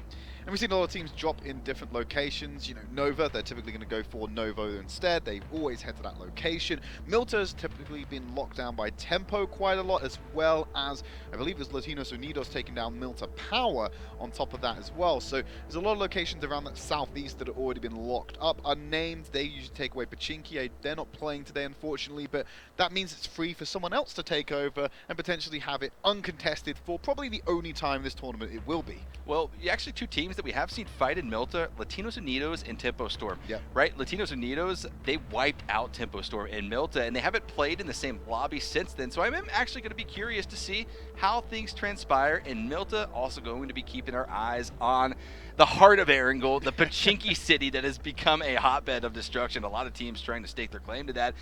But let's get it into game. Game number 3 coming in hot for day number 2 of the semifinal stages for the North American PUBG Mobile Club Open. And a fair playing path is what we're going to be looking at, splitting Erangel essentially in half. Whether you go east, west, north, or south, you are likely going to be able to find your loot location. Exactly what you are looking for in life and in this map in particular. So like we said, expect to see Nova go over to Novo. They always drop on that one. Milta, Lations Unidos, and Tempo Storm. Georgia Pole, south and north, get a good shout in Erangel, typically from our mobile teams as well, but they may need to stay in the plane a little bit longer. AreYouScared? Don't surprise me. They typically drop in Military Island as well, taking over that position. Usually we see them go for the 3-1 split on this one and play around that western bridge. Lations Unidos, they're actually dropping a solo, well, they're dropping short of Pachinki, or Milta, sorry, but they usually go. They're dropping onto Ferry. Yeah, all players going to be going to the Ferry Pier area. An interesting shift from the previous strategy that we've seen them play here, but they're going to be all alone. They're not going to have to contest anything. It's going to be an easy loot phase, at least for these teams, but the farm and Milta area are drawing the attention of not 1, not 2, but mark that 3 separate teams. Wildcard, you can see Illusion already trying to bomb down towards that area. We've also got the likes of Cream Esports, as well as the members of Version 2 White. That's going to be a trifecta of engagements that could be popping off here very shortly. Pachinki's actually now being occupied by Ignite Gold and another squad on top of that one as well. So that could be posing some difficulty for them. Yeah, it's going to be Tempo Storm, I believe, that has shifted off of that. They ignored Milta to go to Pachinki. That is a shift up from them. It's kind of a power play. You have to say it's a power play. Maybe they didn't expect anyone to be there. Certainly, you know, a lot still to be discovered for these teams, but the shots are going to be coming out over here on the eastern side of things with that trifecta that we were just talking about, that triangle of teams that was landing in this area. Kira, he's got the going to be spraying out some long-distance shots. Not really the gun that you want for those connections, but some pressure being applied. Maybe more guns, more ammunition than the members of Wildcard had been able to pick up. So I expect a team like Ignite Gold to drop onto Pachinki, even if a team like Unnamed was there. But we've never seen, if I recall correctly, we've never seen Tempo drop Pachinki in the club open. Was it the fact that they're just very cautious or conscientious of the fact that that's Unnamed City? And it might not be the best idea to drop onto a team that consistently wins out that city. And now they know they're not in the lobby, and they know that Milta was typically getting a lot of attention. Maybe shifting it up to Pachinki and challenging a less skilled team in the form of your likes of your IGNs drop in there as well. Maybe the best play for them here. Yeah, I think 2 things coming into play, and you nailed them on the head exactly.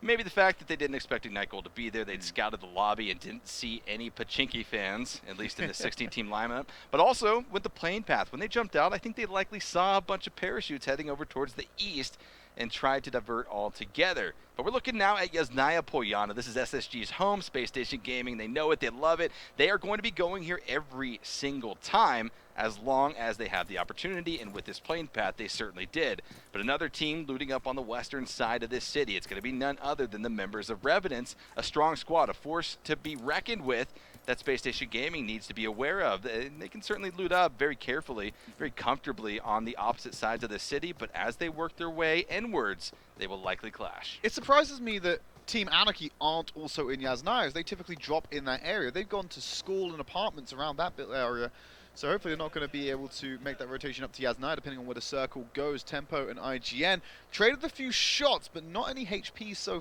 far. So they were completely aware that they are not alone, and they're ready to throw hands. Yeah, it looks like Tempo is kind of choking out the members of Ignite Gold right now on the minimap. You can see that Lost Chica and the rest of the Tempo Storm squad have formed essentially a half circle, blocking off any area of these members to roll around. It's essentially a gatekeep inside of Pachinki, but Kipe going to be spotting out Chica trying to cross that wide open area that separates the east from the western part of this Pachinki town, able to safely make that move, but now The positioning of Ignite Gold has been completely revealed, and Tempo will begin to play off of that. But do they expect that Fi is in the building just to the south, a few meters away from where Chica is? Well, Chica's going in.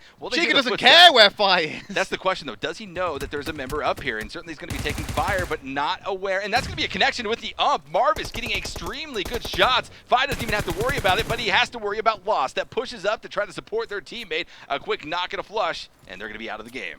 Tell them to come back into this room so it's safer for them to get the res off. Throws the smoke out. Grenades are starting to fly into the main upper floor building.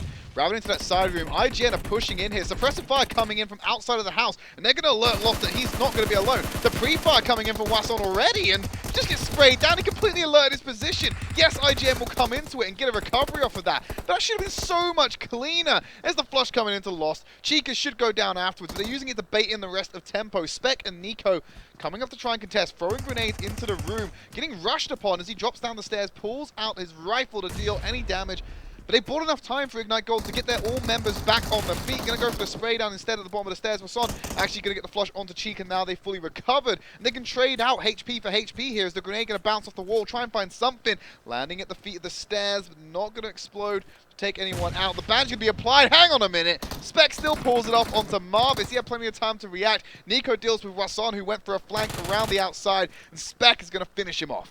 This engagement has been turned on the head of Ignite. Now Kipe trying to do whatever he can to keep the members, the two remaining members of Tempo Storm at bay. But Nico, about 5 HP, a few bandages to their name. They're not going to be pulling off. This grenade is prepped, it's cooked, it's on the stairwell. But Nico is smart enough to move away. A smart play as they wipe out the entirety of Ignite Gold. Specto, post-mortem grenade, it comes in, right? He's going to be knocked, but fortunately has Nico there. Tempo Storm, although they won Pachinki here, Trid, you have to be worried about what they lost, and certainly that's going to be the war of attrition versus the other 14 teams remaining here in this lobby. Never mind what they lost. I lost a few brain cells watching Spec run over that grenade right there after the fight was over. Well, and watching that member of Ignite Gold sit and watch that grenade right in front of his face. Yeah, Marvis, you wanted to see Marvis. He could have quickly just bailed off of that little crouch position he was in and gone inside of the bathroom on the second story, opted not to do so. It was close enough. He had to have known that that grenade would do that fatal bit of damage. He had like 10 HP, Trid. He should have moved. He should have moved, but they ultimately lost out on that fight. An early squad wipe coming in favor of Tempo, but not without casualty. As we've already said, 2 members remaining for Tempo Storm now. After it went a little bit south on that 2-2 split, after they tried to kettle Ignite Gold into a corner of Pachinki. But now, I suppose they get a bit of a monkey's paw. They get their wish of having Pachinki to themselves, but there's only 2 of them to enjoy it. I don't even know what a monkey's paw is. I'm curious, Trid. What's a monkey's paw? A monkey's paw is when you wish for something. It's a bit of a mythology or legend. Okay. Typically a cursed item of a literal monkey's paw. Okay. You hold it, you make a wish, and then one of the fingers close down. You're given the wish, but you're not. It's kind of like making a deal with the devil. There's an unforeseen consequence of that wish. Very interesting. Drop in knowledge. Thank you, Trid, for that explanation. That's actually that's pretty interesting and actually very accurate in terms of what Tempo Storm is now facing off against. AreYouScared making that rotation off of Military Island? They're going to be holding on to the southern edge of this zone. Phase number 1 essentially centered on top of Ruins, slightly favored over towards the western side of Erangel.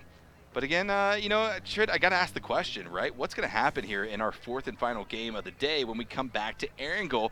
Did Tempo Storm do enough to essentially instill the fear of God into Ignite Gold to say, you're never coming to Pachinki again? Ignite Gold comes across as one of those teams that's like a dog chasing its tail. I'm not sure they know exactly what their plan is, so I have a feeling that if Tempo hot drop Pachinki, Ignite Gold may not even go to Pachinki or even be thinking about going Pachinki again, regardless of the outcome of Pachinki this map. Yep, so keep your eyes on that. Certainly something exciting that could be popping off. But the members of Nova going to be making this rotation dangerously nearby on the road where some of the members of Cream Esports have already positioned themselves. Cream going to be caught off guard, at least in terms of what they're able to put out on damage on the Edwin's vehicle. But the shots come out, pressure enough to be applied to send Nova packing up to the north. Angry's taking a little bit of damage in that vehicle with Sixless as they're driving through the school area to head to the circle.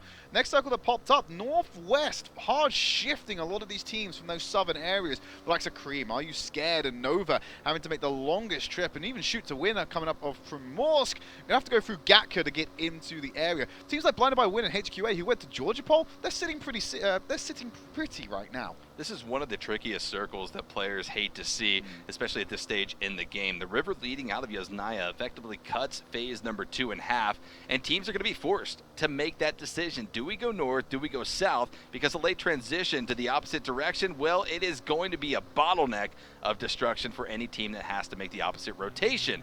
Many teams right now favoring towards the southern side of things as we look at version 2 white entering off of that eastern side of the circle, exiting Yasnaya entirely, and now favoring on this trek towards that Severny crossroads, which could be a very favorable position for them to pull up to, but they have to worry a few other teams here on the northern side of things, particularly going to be the Revenants. Carnage just spotted out someone. Doesn't know it's Pittsburgh Knights yet, but we do. This is going to be unfortunate if they try and press onto this one. It's our head-to-head, Trid. Yeah, exactly. It's going to mount up on the vehicles, but they don't know it's the head-to-head. They're not ready to make it dramatic for us, Phil. They're going to get on those vehicles and leave in a safe location, and they're making their choice on the 50-50. They're opting to go for the south side of this river split. Yeah, and here's the thing as well. Pittsburgh Knights, we maybe need to pull up the map here to explain what Pittsburgh Knights' position is in. It's the cube compound, likely going to be the strongest position that Pittsburgh Knights could have in this circle, but Wildcard is trying to make that cross from south to north on this bridge just outside of the northeastern corner of Razak, and they're getting whittled away upon by the members of Nova. Illusion's now going to be under fire. One member already knocked. The car's flipped a little bit. I think he's going to be able to get back on the road with this one, but they have to leave Ranger behind on the middle of that bridge, and it's just going to be a sacrificial lamb. Nova having this choke locked down. It's exactly as you prophesized, Phil. All these teams playing around the chokes and capitalizing upon them. Yeah, Ranger's dead to rights. He's going to be flushed out of the game here in just a matter of seconds as he says his final goodbyes to match number 3. But as we continue to see around the map, the rotations continue to come in. Teams trying to at least hedge their bet. Will it be north? Will it be south? Or will phase number 3 continue to at least allow this dilemma to exist where the river stays 50-50, cutting this zone in half? Nova, though, making that rotation off the bridge now, going for a better position for their own. I actually love Pittsburgh Knights' position. We do need to I pull want to that talk up. about it. We do need to pull that up on the map. They're managing to lock down 2 of the chokes across the river, heading off to the north location. Now, Nova and Beowulf and the rest of the team, they're going over to shooting range well past it, but look where they're holding it down, right in the center, at the apex of 2 bridges. Yeah, so this is a compound notoriously known as the cube compound. It's the power position. It's legitimately the only power position that you can play off of when this type of circle is implicated. And yes, let's take a look, though, at the perspective of the Pittsburgh Knights, the area that they're covering right now. Should the circle go south, they have an immediate path, the quickest rotation from north to south across this bridge where Wi-Fi is currently guarding. You can see the cube compound beautifully displayed right there. Monarch, 7, and Jagger holding on to it. And the Pittsburgh Knights are ready. If the circle goes north, they're already there. They can gatekeep the entirety of the server that has to come from south to north. It is such a strong compound that Wi-Fi is already spotting out one of the members of the squad shoot to win. He's going to be putting out a lot of pressure now. And that circle's popped. They're playing still on the edge of it, but it's going to pop over to the right-hand stand, still implicating both halves of that river. We need to cut back to see what Pittsburgh Knights are actually shooting at right now, because it's shoot to win, trying to take this forward, and they crossed over the bridge. I believe that's the first knock coming in, and shoot to win, it's not looking great for them. Yeah, it's unfortunate when you're in shoot to win's position just outside of the circle on the southern side of that position that's being held by the Knights. You don't really have anywhere to go. A disengage is going to spell disaster for your team because you're wide out in the open. Thankfully, Psycho and Rafa, though, are rotating off of this entirely. They made the smart move, okay? Disengage as quick as possible. Leave whatever teammates you have to behind and keep the placement goal alive for your squad. Rafa and Psycho just bombing around. You can tell it's chaotic for them right now. They're just trying to do whatever they can to quickly rotate so that they're not wasting time, that they're not giving up some of the valuable positions left inside of the zone. Pittsburgh Knights had all the fun they wanted at that cube compound. They're being proactive and heading more central now. They're keeping to the north of it. They might clash into version 2 white. They keep on their current path. Having a look at Hashirama and the boys, trying to get themselves into a position where they may have to cross the river, but they're in the area for now. That's all that counts. Tempo are in the area, but I don't think they're too concerned with this one. They're mounting up and going on for greener pastures. Yeah, probably the least favorable position inside of this circle, right? They've got the water to play off of, and it's going to be at least a little bit difficult given how many other teams are posturing inside of Razak. But for Hokage, we'll continue to at least hold strong on the hill here outside of Ruins and try to look around their surroundings, pick up some information, put out some long-range shots. Hashirama with the VSS actually going to be finding one of the members of Lations Unidos from a distance over there near that Watertown location. Revo going to be knocked outside of this compound, completely exposed. Revo. A few more shots to come out, and he's going to be flushed out of the game. Sukasa's M416 picks up the kill. That's unfortunate for them. AreYouScared gonna trade places. Hang on a minute, Ulysses trying to go across the river. They don't know exactly where he is, but they're taking a few pop shots. One more shot should do the trick. If Ulysses rears his head at all, it's going to be taken off by Tobirama and the boys. Well, he's going to have to. He does not have a rebreather. His breath will completely be whittled down here in just a few seconds. He's got a little bit of defilade, that island, a saving grace, at least for Ulysses, but also sort of just a stall. It's not going to give him much to work off of. He's got a wide river to continue to cross. Well, he's actually made landfall. That's going to be a safe position for him, but he's low on HP and is desperately in need of his teammates' help. His teammates, though, on the south side of Watertown, not going to be able to provide him that immediate assistance. Hector going to be found out by Tanker. Blinded by Woods. Blinded by Woods? No, blinded by Win. Woods. It's actually going to take some damage here and get knocked down in an engagement. Arcs to follow as Pittsburgh Knights have taken on that fight on the northern island, the northern divide. So Ark's going to be flushed out by 7, so we'll get the kill confirmed on that one. Taking a lot of fire, Shishu dealing with Manny. He's just going to be taken out by Cow. Long distance with the headshots, gets that knock. Playing awfully close to Revenants right now. Goes up this hill. They may have some difficulty. Wi-Fi spotted out Cow, who's playing further back than the rest of AreYouScared. A 7 takes a fight with Maluma. Both of these teams posturing on the hillside, just trying to avoid the other. Peralta taking a significant amount of damage as AreYouScared, 2 of the members in the prone position, trying to snake their way up the hill undetected. The other 2 members, TJ Tattoo and Cal, just holding up the rear. Espinosa tries to pull back, not going to be able to without taking damage, and is ultimately going to be knocked. He goes down to the likes of Mighty with the M416 as Wi-Fi is rolled up upon. He's got to do something here. He is not with his team, and he's trying to hold off whatever way he can. And with the Groza, he ends up knocking down Michael from HQA. Another one. The Groza absolutely shreds in this short-range opportunity, and Wi-Fi is capitalizing on it beautifully, but he has other threats of this HQA squad to deal with. QAing off in the distance is going to be looking to try to take down Wi-Fi. It's not the only threat in this map right now. Biggest threat to them is the circle. It's hard shifted over to the northeast, forcing a lot of teams to move. Michael will finally be flushed out by Wi-Fi. Pittsburgh Knights coming into the area. There's more engagements coming in. You can see Angry and the rest of Spacestation Gaming off in the distance, trying to make their way through as Cal will make landfall into the circle. Did he see him? He's coming onto Zephan right now. He didn't see the down member, but here's Pittsburgh Knights. They're going to spray up onto this vehicle. Wi-Fi Taylor takes the shots onto Cal. Shishu and the rest of the boys go through, but Mighty going to be falling out here, but Cal gets knocked by Monarch, trying to go through that path. Unsafe for them. The rest of AreYouScared have to cut their losses and keep going. Saying, we will carry on, and your name. Monarch picks up the roadkill. The buggy has at least some body parts in front of it as Sam from Nova continues on. They've got to worry about the team of Space Station Gaming off to the west of the compound that they are now holding. A little bit of hills for them to work off of. Nova's Sam trying to find that third-person perspective to catch out the members of Space Station, rather, but they're going to be center circle here, Trid. Not too difficult for them to work off of. AreYouScared? They carried on that path. We saw them take bullets from the likes of Pittsburgh Knights. They then got finished off. They never made it to their final destination. Nova about to lose their heads, and they're not too careful. Edwin taking a lot of damage, plus the fall as he drops down to the ground for a safer position. Takes the damage, but not the knock. That's the right play here, as we now have a solo member of HQA, Kwang, taking a fight with Revenants, pops up a grenade, throws it into the distance, throws another one as well for good measure. He's trying to get a sweeping arc of explosions. First one won't find anyone. Hoping the second one will. The detonation comes in, gives a little bit of damage, but not enough to find a knock. Certainly a lot of pressure being applied, though, on the Revenants as they try to recover off of this engagement. But as we've mentioned throughout this game, other teams are dangerously nearby to each other. They have to be aware of that third-party presence that continues to exist here in the mid to late game of game number 3.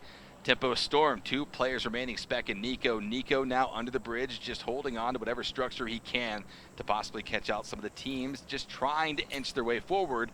From the northern coast of Razak, spotting out Cream Esports. The grenade going to be prepped and ready, trying to get that area of effect damage out onto one of the members. It will be missing its mark, now alerting Kira and Karma of an enemy presence just to the south.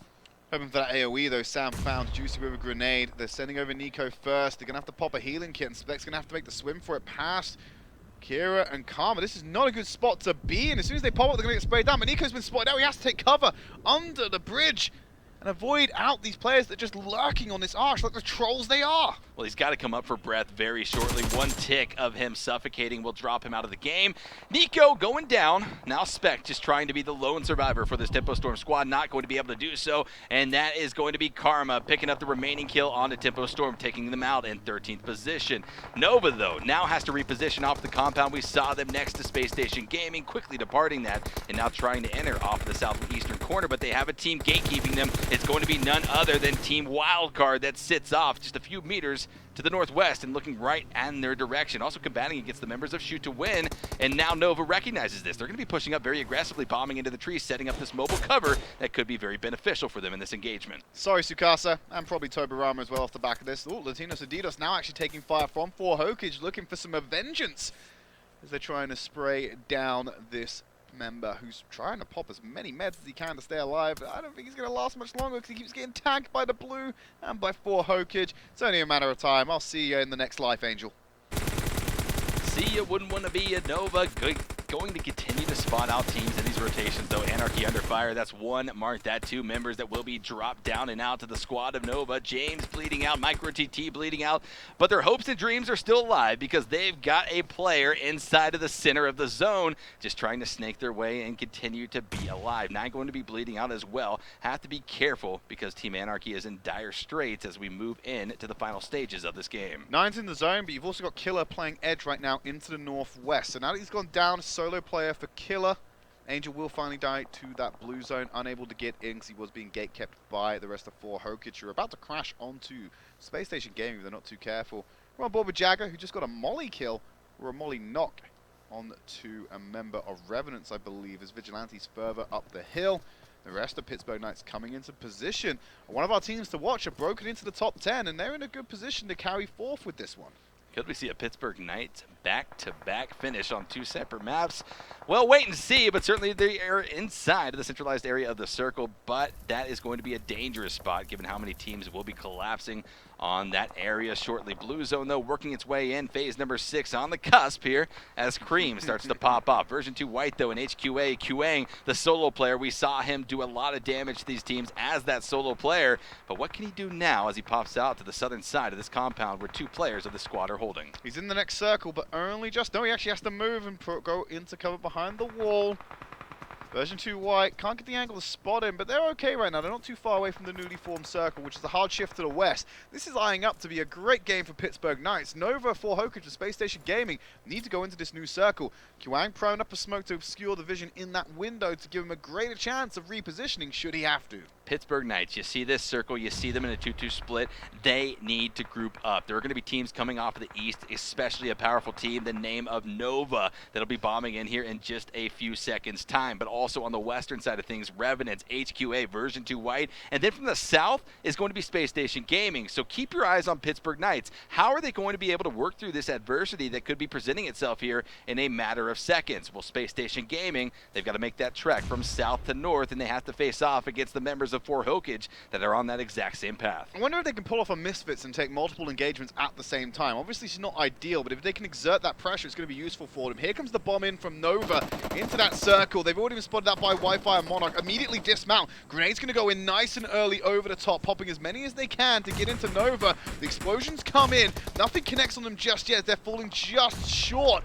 And this car fortress they set up to themselves is now going to be expanded upon by the smokes. Grenade did land, dealing some damage, but no knocks come in. They've all gone prone to try and return fire against their aggressors. That one grenade essentially did 50% damage to all 4 members of Nova. That was huge, but Nova was smart enough to start getting those smokes out, 6 to be exact, to provide them this concealment as the battle rages on down here to the south. You saw Space Station Gaming in the kill feed. They were combating against the likes of 4 Hokage, but now Version 2 White has entered in as a third-party presence. Mega going to be bleeding out, just bad player to have to worry about, but certainly it is not a player to shy away from. They have to worry about this engagement, but Pittsburgh Knights also, Nova coming out of the smoke. They're playing hyper aggressive. They're trying to take down who has held the center position of this circle for so long. 7 was the first one to go down. Beowulf immediately trying to find the angle onto Wi-Fi, but they're playing around the smoke just the same as Nova is. It's really difficult to find a clear sight as Jagger will get the knock onto Edwin.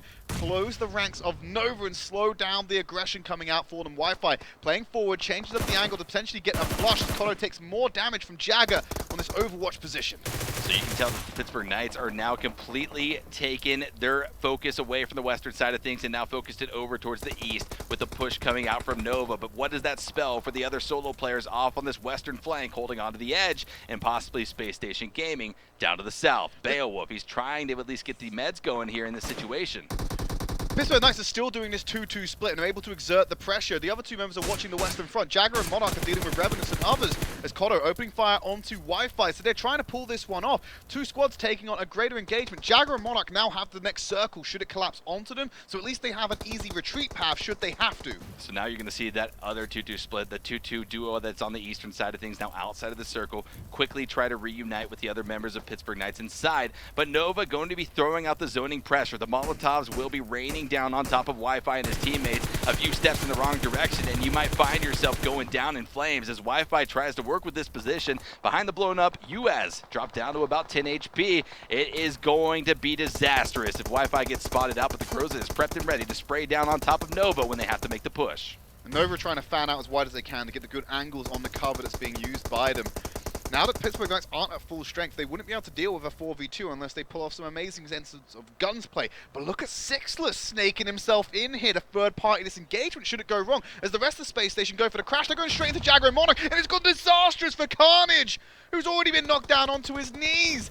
They're already with 3 members. They're now down to 2 active participants. And Nova going for the push. Here's the push wrapped around the northern side of where the Pittsburgh Knights are currently holding the damage to be applied onto Wi-Fi. He's going to be knocked immediately. Now 2 members left for this Pittsburgh Knights squad. Jagger and his teammate far off in the distance, but Sam going to be spotting him out around the right side of the tree. Now just Monarch to have to worry about. Pittsburgh Knights are falling apart at the seams, trying to hold on to this centralized position, and Nova continues to push on. Pressure applied. That's going to be Monarch caught out and taken out of the game. Knights leave in game number 3 in 5th position. This is Nova's game to lose right now. They've taken out the leaders. They need to recover their health nice and quickly and get themselves into the circle. Carnage and Angry have taken too much damage from taking on these additional squads. Nova are going to move into position, but Sixless has found the first knock onto Beowulf, and they're going to put the momentum of Nova back down into the basement. They're unable to get up into the position they want to hold, but Carnage and Angry still too low to be active in this fight.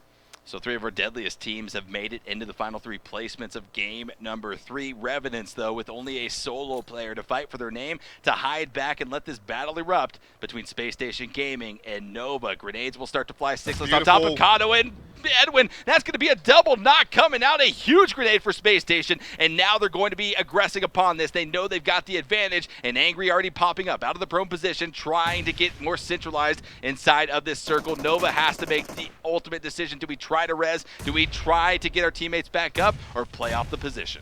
They've leveled this out perfectly here. Sixless and Space Station Gaming putting Nova into the disadvantaged position. They hold the majority of players left in this circle. 3 for them, 2 for Nova and the solo player of Revenants. Vigilante hiding off in the distance. Sam is down in cover, not going for any reses. He does not want to expose himself as he wants to try and have an advantageous game in this one. But Beowulf is just going to bleed out over the side. Grenades coming in. They know exactly where that member is to flush. But Vigilante off to the side, looking to play spoiler on it all and claim the victory for Revenants. It looked like Vigilante had dropped the gun on his back, likely dropped the backpack as well, to stay as hidden as possible. Beowulf going to be flushed out of the game. Space Station Gaming continues to hold the dominant advantage here. It's a 3v1v1 situation, and Vigilante is going to have to likely move a few meters in just a few seconds. But the shots come out. Sam going to be spotted out, trying to spray down with the Groza, not going to be able to, as Sixless takes him out of the game with the Scar. Now a 3v1. Will Revenants be able to combat against the 3-man advantage that Space Station Gaming holds? Incredibly unlikely. Esquire, he may catch Angry off guard, but nothing else here, because Sixless will just spray him down the second he exposes himself. Next circle, the move will force him away and out of this position behind the rock, as he's already nudged in. He'll have to tank some blue just to get into the area. Like you already pointed out, he's dropped his resources. These are the best time he could possibly be to try and spray him down. He can see them, but he won't take the shots. What's he waiting for? Does he know there's additional teams in the area? I don't know what he's waiting for. Maybe he's waiting for more members to show up, trying to get a 3-piece, but it's not worth his time. They know! Oh. Oh, come on, Vigilante. You had such a good opportunity. You had him in your sights with a third-person perspective. We would have loved to have seen you capitalize on it. But nonetheless, the second-place finish coming out for the Revenants is good. But even better is Spacestation Gaming with 11 kills to their name and a chicken dinner in game number 3. I think once he missed the free piece, he was like, I'm not going to win now. I'll just let them find me. I wonder if his teammates were just like, Vigilante, what are you doing? Take the kills. Those are points, right? Yeah, those are points. You know, we did see one of our first point denies of the tournament yesterday by the members of Misfits against Tempo Storm. But again, was it worth it? Is it essentially something that you need to do at this stage in the game? But spray them down. Get the kill points. Those are points that you can rack up that you let on the battleground. I don't know, because even in that position, say for example we had 3 members right in front of him. We were hoping for him to try and do something. Maybe he gets 2 knocks at best. I don't think he gets a knock and flush out that one to even get the kill points. Yeah, so I mean, it could have gone either way. I think it was likely he might have gotten the flush. He had the rock cover to work off of. It was such a sneaky position that he found himself in that Space Station Gaming didn't even look there. Ultimately, once they cleared out the rest of the circle, that's when they dipped into the blue zone. And he did go on a bit of a hunt to find that one. But we're going to go to a quick break. When we come back, we're going to bring you our final map of the evening. Do not go anywhere.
welcome back everyone to day number 2 of the semifinals for the North American PUBG Mobile Club Open. My name is Esquire, joined here by Trid. We just saw game number 3 on Erangel, played out a huge finish coming in right there.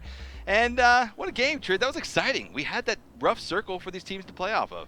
It was a little bit rough for Marvis. Didn't quite get his distances right on this one, staying too close to that grenade and getting himself knocked in a pivotal engagement between Tempo and Ignite Gold. And Spec was able to clear it up nicely. And then it came down to who was going to peek and play chicken first. The sprint over to the room. Nico holds his own. As you can see, the Queep goes for a grenade pull. He pops his head out the corner, immediately dropped by Nico, and he wins out an early engagement for Tempo Storm. The Battle of Pachinki was won by Tempo Storm, and although not confidently, they can say they are the kings of Pachinki. But we'll see if Game 4 holds the same battle for us. That's a matter of time before we find that out. But a massive amount of huge plays came out of this final few zones that we saw here. Pittsburgh Knights certainly the center of attention.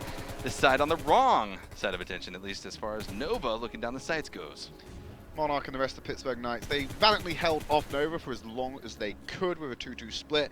Here comes the hand of God from Sixless over the top. Kobe for accuracy right on top of Cotto and Edwin. And there's the double knock coming in from a singular grenade, basically turning that entire final circle into the hands of Sixless. And you can see that game-winning moment on your screen now. Yeah, that was a Kobe grenade, but certainly a John Elway throw. Boy, was there some distance on that bad boy, but a huge win nonetheless. Game number 3 in the books. We're moving into the 4th and final game of the day. And well, it's a repeat. Back to Erangel we go, and it's going to be interesting, like I said, to see if those contested areas on the map continue to be so.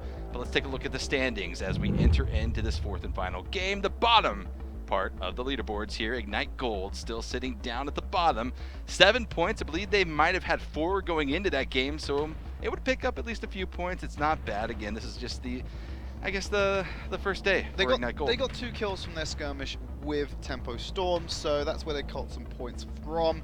But we're looking further up. I mean, Ace Esports, they'd already played. They're not playing today, and they're still pretty low on the leaderboards. As we move up into 9 to 16, we see the points start to get a little bit closer, but still a wide gap between 9th and 16th. It just starts to get congested a little bit from 12 to 9. Yeah, if the leaderboards continue to stay this close around those drop positions, 16th and below, well, it's going to be an exciting week number 2 next week, but we've got more PUBG Mobile this weekend. Here's the top half of the leaderboards, or the top third of the leaderboards, rather. Team Anarchy in 8th, Cream Esports, you continue to go up.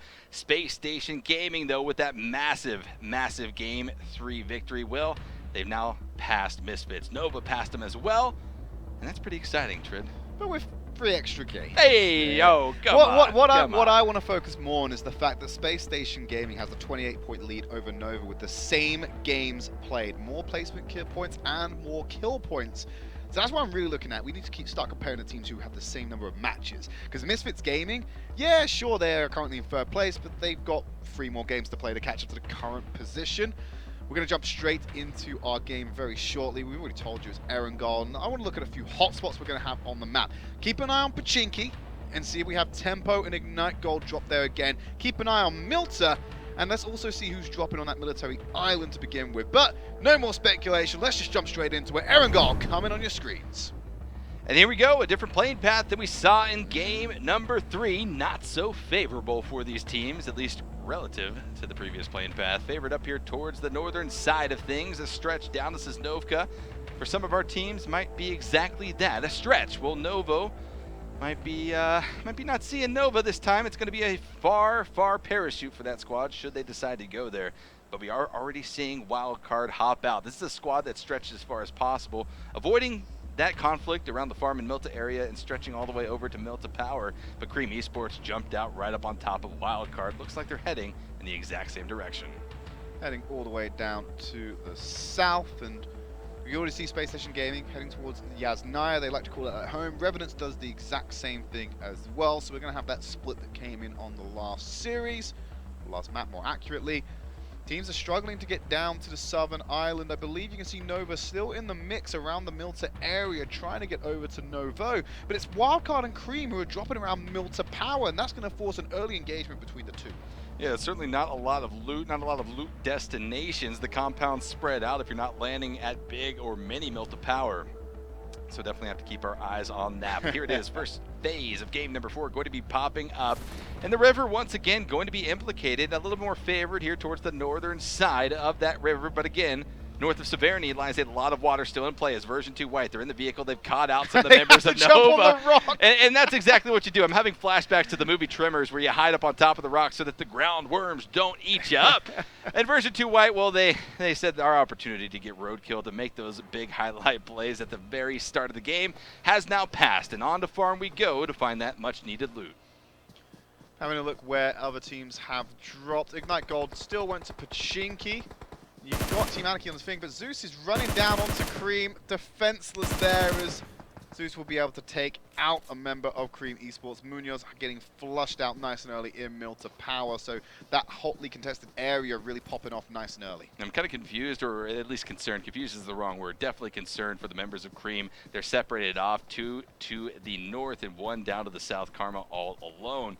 But popping back over here to Melta, it's going to be none other than Shoot to Win that has taken this up as their home. Trid, they're going to be at least comfortable here. Nova rather, a little bit off to the north, not going to be entering into the city just yet, but they are lingering just south of Shelter, possibly still trying to decide where to move next. Have you got eyes on Tempo Storm? I'm trying to figure out where they are. I think they dropped Pachinki again.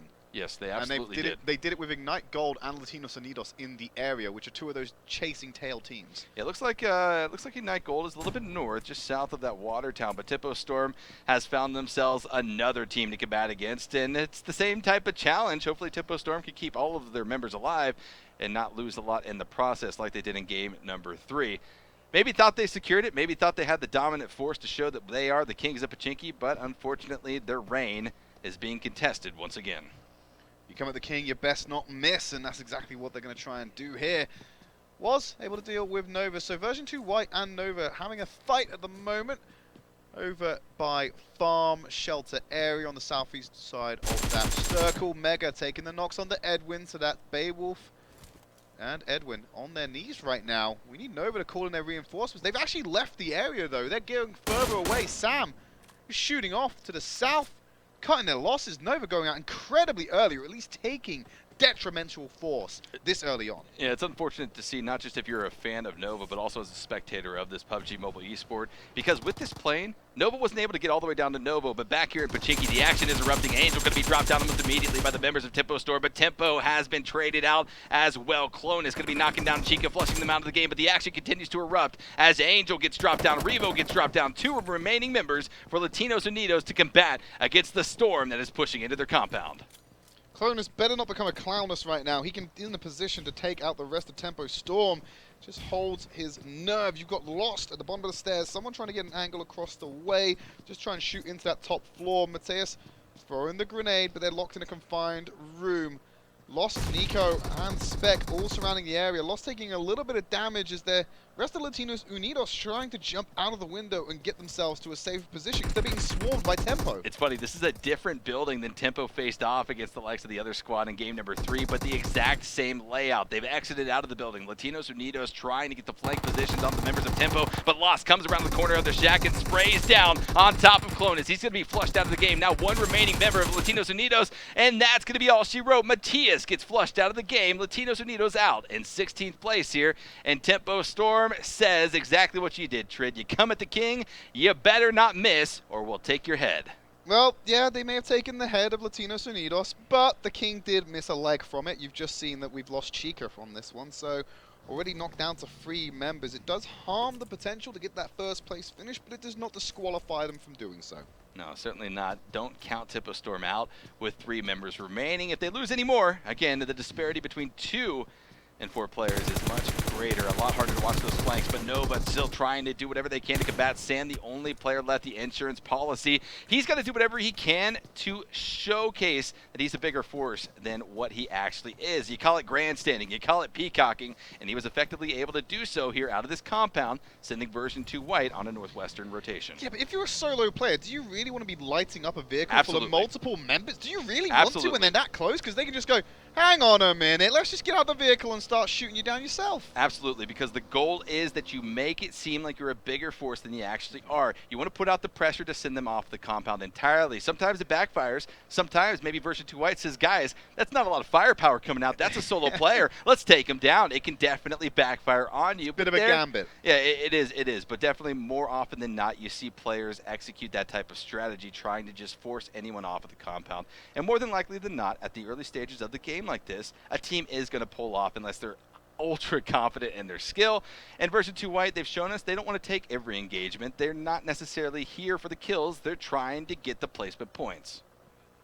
The circle is going to start forcing the hands. The blue is starting to come in and force it further north. Rozhok seems to be the hotbed as the center, and Maluma should really go back to driver's ed. He keeps crashing into vehicles and crashing into terrain and bus stops.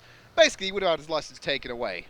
Yeah, and if it wasn't taken away, we're going to take it away for you. But over here at the gas station, Revenants have taken up at least a little bit of shelter, dropping Espinoza. Will be Wildcard off in the distance. Ranger separated off from his other teammate, who is now wrapping around the south, trying to get a flank onto the gas station. Definitely to be had, though, by Ranger, where he will be able to utilize that third-person perspective. But here comes Rain, bombing in the U.S. on the southern side of the gas station. Zeus and Illusions in tow. Vigilante wrapping around, trying to stay in cover from Ranger's fire, but as the wide angle's coming in, and Vigilante's going to be punished. Not entirely, though, as he gets back inside the gas station, able to recover the smokes obscuring the vision. Rain coming onto Peralta from the flank, throwing out the grenade, but now he has to get his gun out too late. Rain's going to deal with him quite handily, so that's one knock coming in. 3 active members for Revenants to take this fight. As more grenades come out, Rain so close to pushing into this one. Weakened teammates, but they have recovered. There's the gunfire coming into Vigilante. He needs to find one more as he sprays through. Going for the recovery on the outside. The spray comes in. Tanker dealing with it from the angle. Rain's going to deal with him. One member remaining for Revenants. He hides around the RV, but the flanks are too good from Wildcard. And they're going to clean this up Let's clean it up nicely and flush out the entirety of Revenants. Yeah, as soon as any team breaches into this gas station, it becomes incredibly difficult to hold. And Revenants really felt that right there. I mean, there aren't a lot of areas inside of here to hide out. Grenades can be extremely detrimental to your squad, as well as the flank positions that Wildcard showcased beautifully in that engagement. Version 2 White pulling off of this as the blue zone finishes its shrink around phase number 1, and the ever so telling phase number 2 shift will be showing us where we will be going in a matter of about 30 seconds. Give me the shift down to, I'm going to say southwest. Give me that one this you want time. You want the river to 50-50 again, I want Trid. the river to 50-50, but we're not going to get it. It's more like a 90-10. Yeah, 90-10, but a significant thing to take away from this circle is a lot of water in play. Certainly some in the river leading out of the Yasnaya, but a significant amount north of the shores of Severny. So these teams need to be aware of that. The play area going to be smaller than they're used to in phase number 2, and we're already starting to see a lot of rotations coming in. Shoot to win off of the far east, making that rotation up towards the north. BlindedByWin, though, with the farthest rotation of any team. Nico and the boys going mobile in the US as they convoy across the range as they want to get into the central position of the circle. Need to get further up where they want to lock down a favorable position to convoying in. Looking on the outside, BlindedByWin are being chased by the blue right now. Need to get themselves into that circle. Nova taking the long rotation. It's just Sam still holding the line for them. Shoot to win in the nearby area. That's why Sam's going a little bit wider on this one to make sure that he doesn't get spotted out.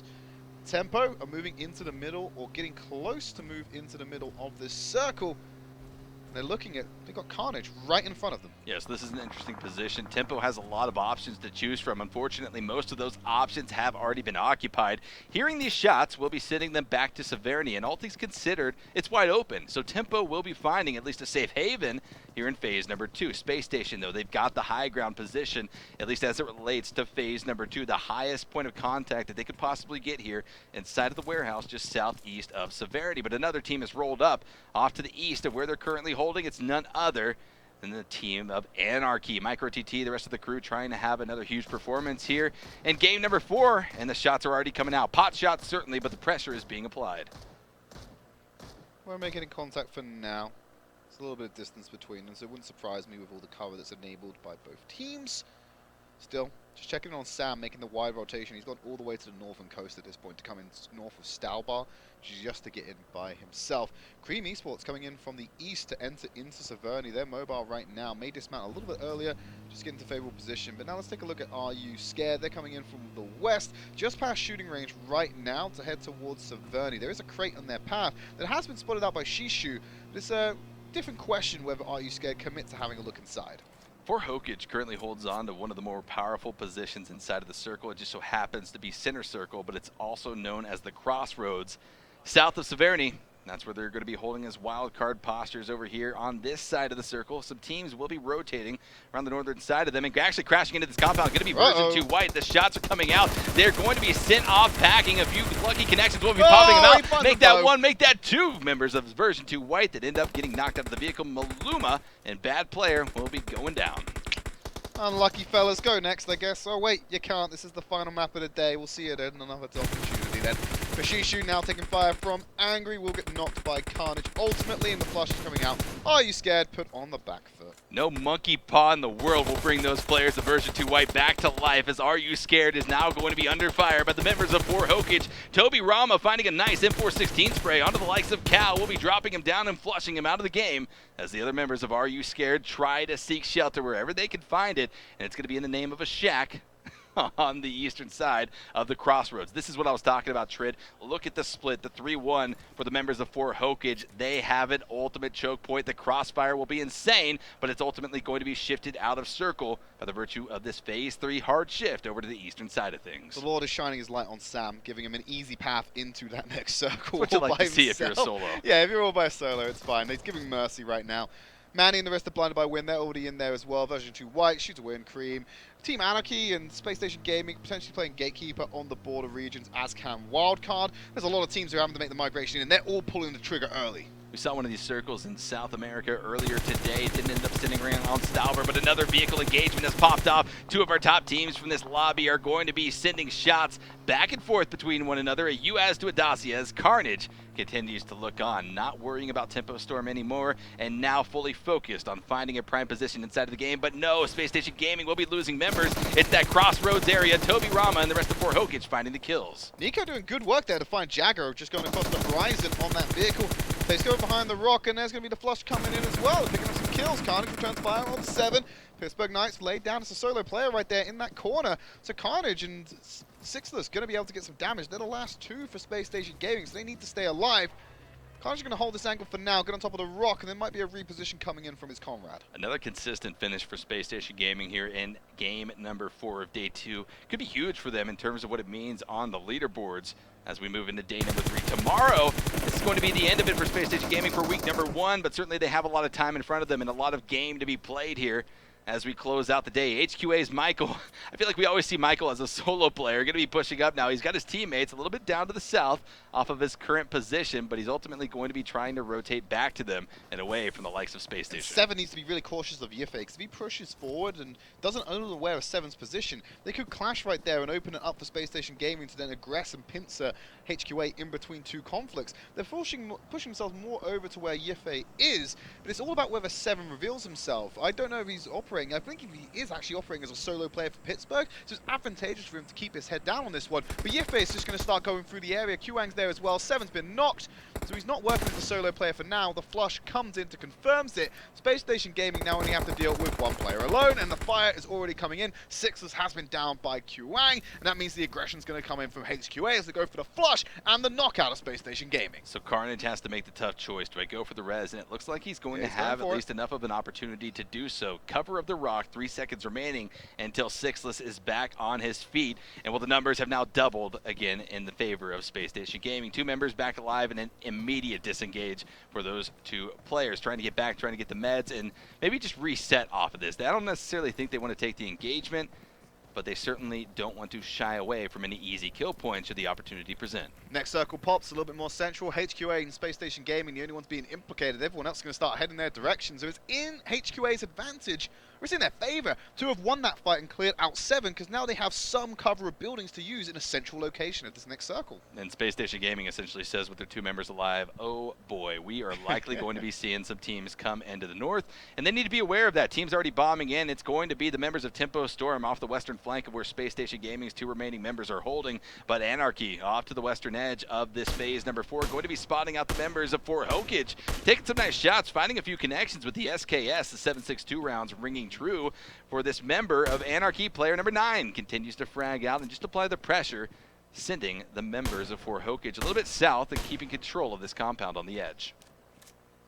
Just going to exert some pressure, playing gatekeeper on the newly formed circle.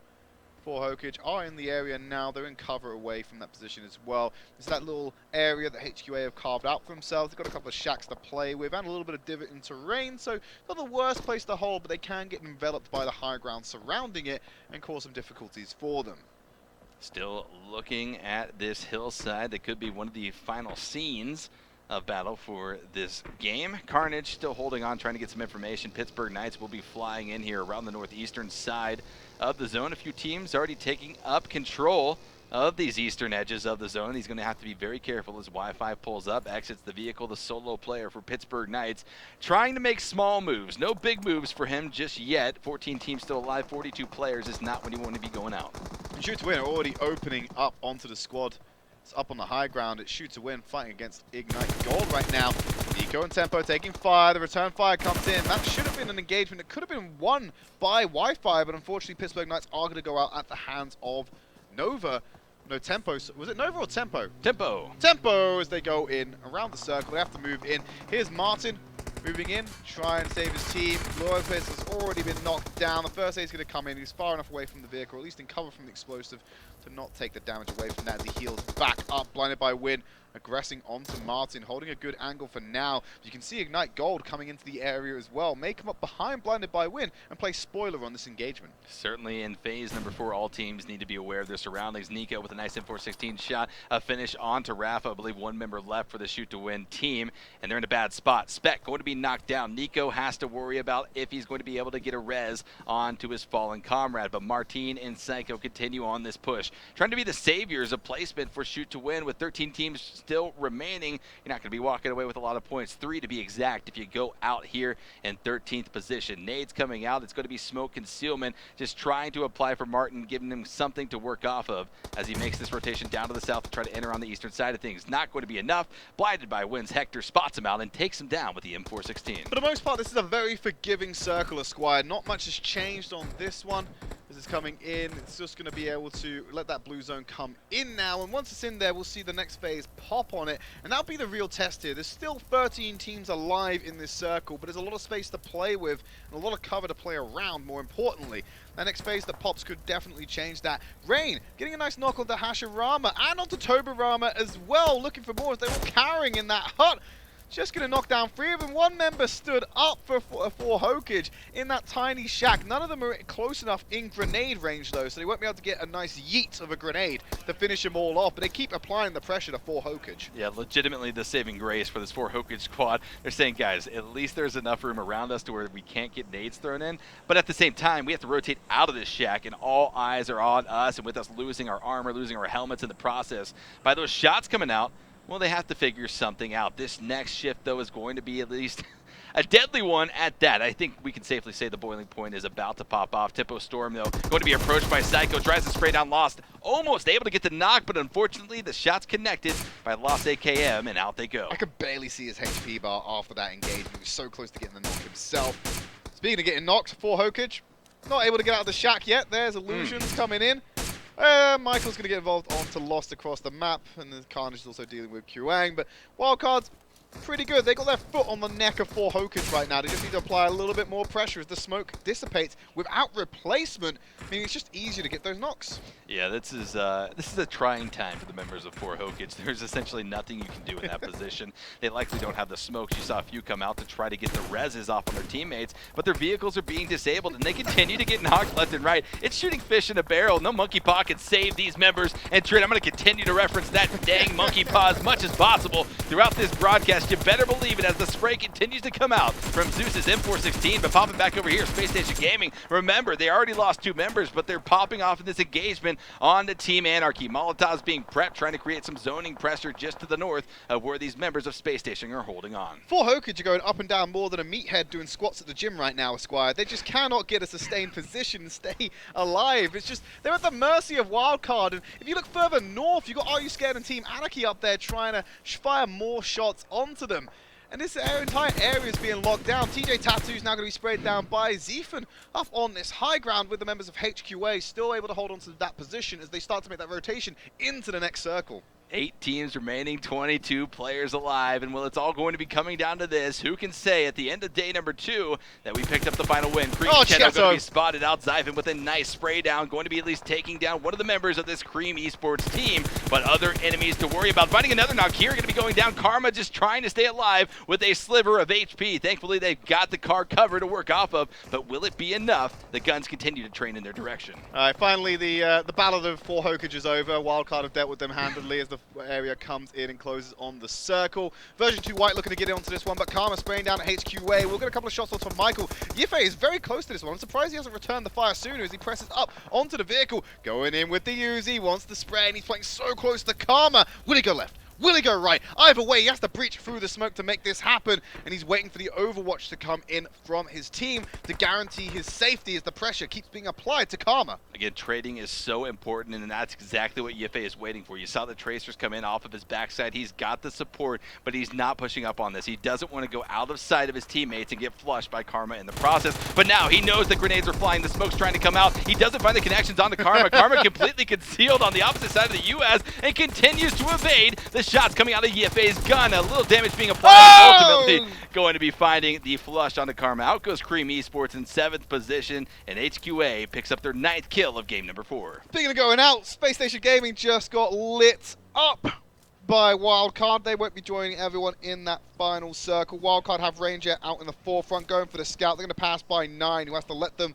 go straight past them, waving him on. He's a solo player right now. He can't rear his head and get involved in this action. So it's down to Ignite Gold, HQA, and Wildcard Gaming. This could be big for Ignite, a team that's sitting right at the bottom right now. They're going to get some serious points this game if they can break into the top 3. So Ignite has secured at least a 4th place position. That will net them from placement alone 16 points. That's more than double the points than they currently racked up into game number 4. Exactly that huge trade if Ignite Gold can continue to push, but they've already done enough to at least say, guys, we racked up some points. We need to come back stronger in the remaining days. They're in a good spot right now, actually. They've got a high ground position. They may have to move with the next circle, but they're able to exert pressure on the HQA and onto Wildcard Gaming, but Michael's doing a better job of it. He gets 2 knocks down. Ranger, Zeus, feeling the hurt up from this high ground position HQA is holding on to, especially with Michael's gun choice right now and the resources he has to boot. Sitting on level 2s across the board, but he's got himself some first aid kits. Finally, Zephan's been knocked down. Wasson has some fire returned back onto him, so he takes cover and looks to heal up. You don't have to rear your head too much. Player number 9 from Team Anarchy going to be bombing into the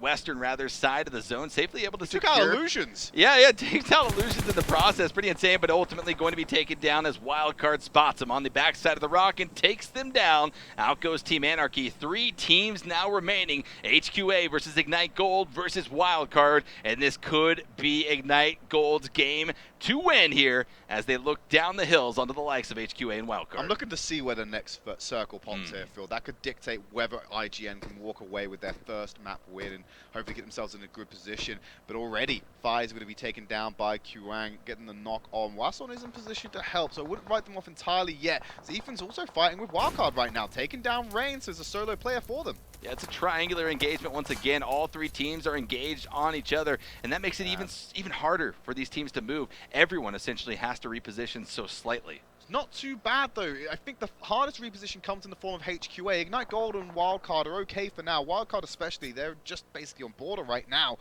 So it's about to clear, which is going to expose HQA and a lot of the sightlines from IGN. They're more focused on spraying down to take him down. I think that's a huge misplay from Ignite Gold right now, but Marvis returns fire and gets a knock onto Qwang. 1 knock for 1 knock. 3 active players for each. I mean, I respect what they were trying to do. They were trying to create the mobile cover. Unfortunately, HQA's shots are too strong, but here it is. Wildcard's range spots out the down on the QA, tries to flush him out, not able to find the fatal damage, but a lot of pressure being applied. Another knock coming out. HQA continues to take casualties, but now Wildcard is being traded back upon. One player remains on the Wildcard squad, and it's going to be Zeus, as nades now come up on top of the rock where Rain was knocked by a different squad. Ignite Gold going to be spraying down. Fi has been rezzed. This is perfect for Ignite Gold right now. You've seen a knock come down again in their favor. Zephyr, Michael, and Yefe are still playing. They actually got the kill onto there. HQA are missing a member now. IGN are the only full-strength squad. Zeus finds the angle onto Fi and starts turning this in momentum. This could go any way. Zephyr actually gets the kill confirmed, leveling out the squads as well. This triangular engagement is anyone's to take. Absolutely insane plays from Wildcard. The fact that he was able to spot that head through the grass, insane shots. Some of the best shots I think that we've seen in this tournament, but now Wildcard continues to do so. Zeus going to be spraying down onto the likes of Michael and the rest of his squad from HQA, disabling the vehicle. Smart play though, but they need to blow it up. It's still dangerously close to providing the AoE damage, but Ignite Gold continues to frag out. Headshot onto Zeus. Rain going to be left as a solo player once again, unless he can get Zeus back up. But when you try to hide from the lines of sight of one team, you're likely revealing yourselves to another, as the members of Wildcard are starting to feel. HQA flushes out Zeus, now just Rain. I'm honestly surprised they didn't try to blow up the vehicle sooner and potentially go for the AoE damage on that one. Rain will be the last member surviving, but he has got 9 kills to his name. He's been putting in the work this map. Yefe goes for the rotation, gets spotted out, survives with a sliver of HP. Michael, not the same. IGN dominating from this high ground position, in particular, Marvis being the one to do the work. Now we still have IGN in control. 3, 2, 1. Grenades are coming in, but Queep gets knocked down by Rain. Is he going to be throwing the grenades over? Marvis going to do more to HQA. Spray comes in as well. The grenades on top of them. Maybe able to find the knock here, but unable to succeed. But it puts him on the back foot. Rain has the angle onto Yethan. He's not going to be able to get him. He's keeping him in line behind that tree. It might expose them to IGN's own angle. What an exciting battle that's taking place here in the final game of the day. The final circle is popped. Phase number 8 shows these players where they have to reposition to avoid that fatal blue zone damage. And will Wildcard Rain? He's got a long way to go. It might not be a long way, but it's going to certainly feel that way with how many teams are looking down on this rock that has been his saving grace for the last 2 minutes. Stims are being popped. Rain's end is finally over. Zephyr managed to find the angle, get the headshot. 3v2. IGN have the high ground, but they're going to have to move closer to HQA. They're snaking down while they do that. Grenades have been tossed out by HQA, and the smokes are coming out to obscure vision to get IGN into this final circle. IGN, Ignite Gold, they've got to play this perfectly. It's their game to lose. They have to make sure that they secure the trades should they end up finding one of their members getting knocked. But Zephyr, he's got the crate to utilize for cover. This is insanely huge because a lot of teams don't get this opportunity. Shot's going to be coming out. Zephyr crawling right next to where one of the members of Ignite Gold is currently posturing, and he's going to be spotting him very soon, maybe even hearing the crawling coming his direction. And Wasan going to be looking down to his north, trying to spot out Yefe inside of the smoke. Where there's smoke, there's likely going to be a player, but does he know that Zyphon is just a few meters down to his north? Too much of the blue zone, and Yefe's going to spray him down with the Uzi. You've still got Marvis and Queep in here as well. No one's exposing themselves, but he's staying on top of Zephyr, feeding that information to Ignite Gold, just so they can know Zephyr's finally going to take him out. 2v2. A misplay. The pressure is going to be on. The zoning pressure comes out as well. They could flank around. HQA could dominate this circle should they play off of it, but they're going to continue to hold down in the prone position, waiting for one of the heads, either Marvis or Creepes, to show themselves. But Marvis is going to be spraying as well, just hoping that it connects onto one of the members of HQA. The circle's moving in. This is the ultimate circle that will slowly converge as Zephyr.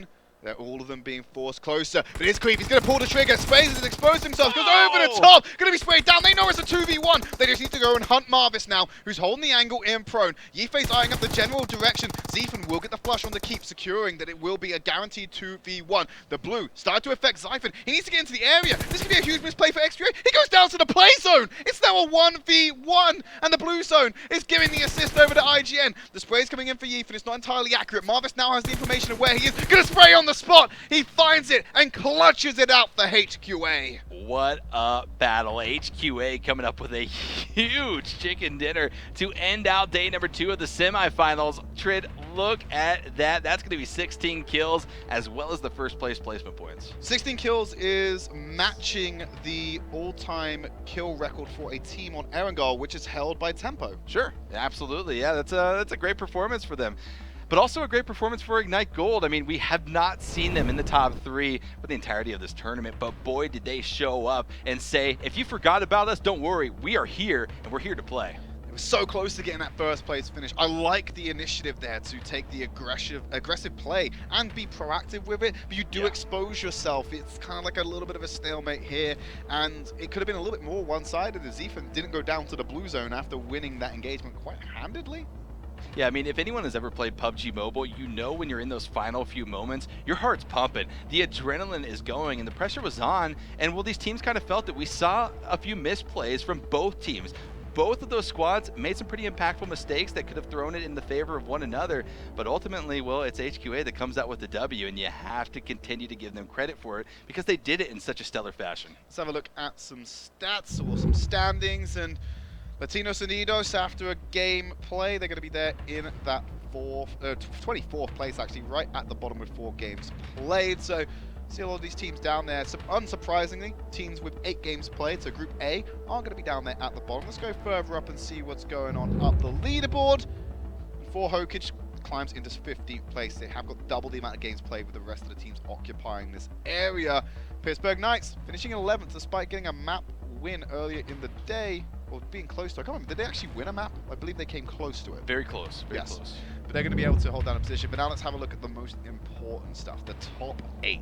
Yep, certainly Spacestation Gaming ending out the day in first position on the leaderboards. But again, as Trid has mentioned, you have to continue to look. Some teams have only played 4 games, half the amount of games. And well, Misfits are only shy from that first place position by about 43 What is this, Trid? 45 points? Is that 45 points? Yeah, that's 45 points. 45 that's points. 45 points. Maths. And that's not a lot of points for these teams to rack up, considering 4 games separate these 2 teams between that. So Misfits, they're watching. They're prepared. Well, let's find out who's going to play on our final day of the week as we take a look at our schedule. Pittsburgh Knights did win out Miramar. I was correct in saying that they had won a map, but they got themselves 11th place so far. Not too bad. HQA getting on there is pretty cool. Tomorrow, we are going to see groups B and C go at it. Sandhawk jumps back into the rotation along with Vikendi, and of course Erangel is there as always. All that action is going to start at 8 PM PST. For myself and Esquire, that's all we've got for you tonight, but I hope you join us tomorrow night where we conclude week 1 of our semi-finals.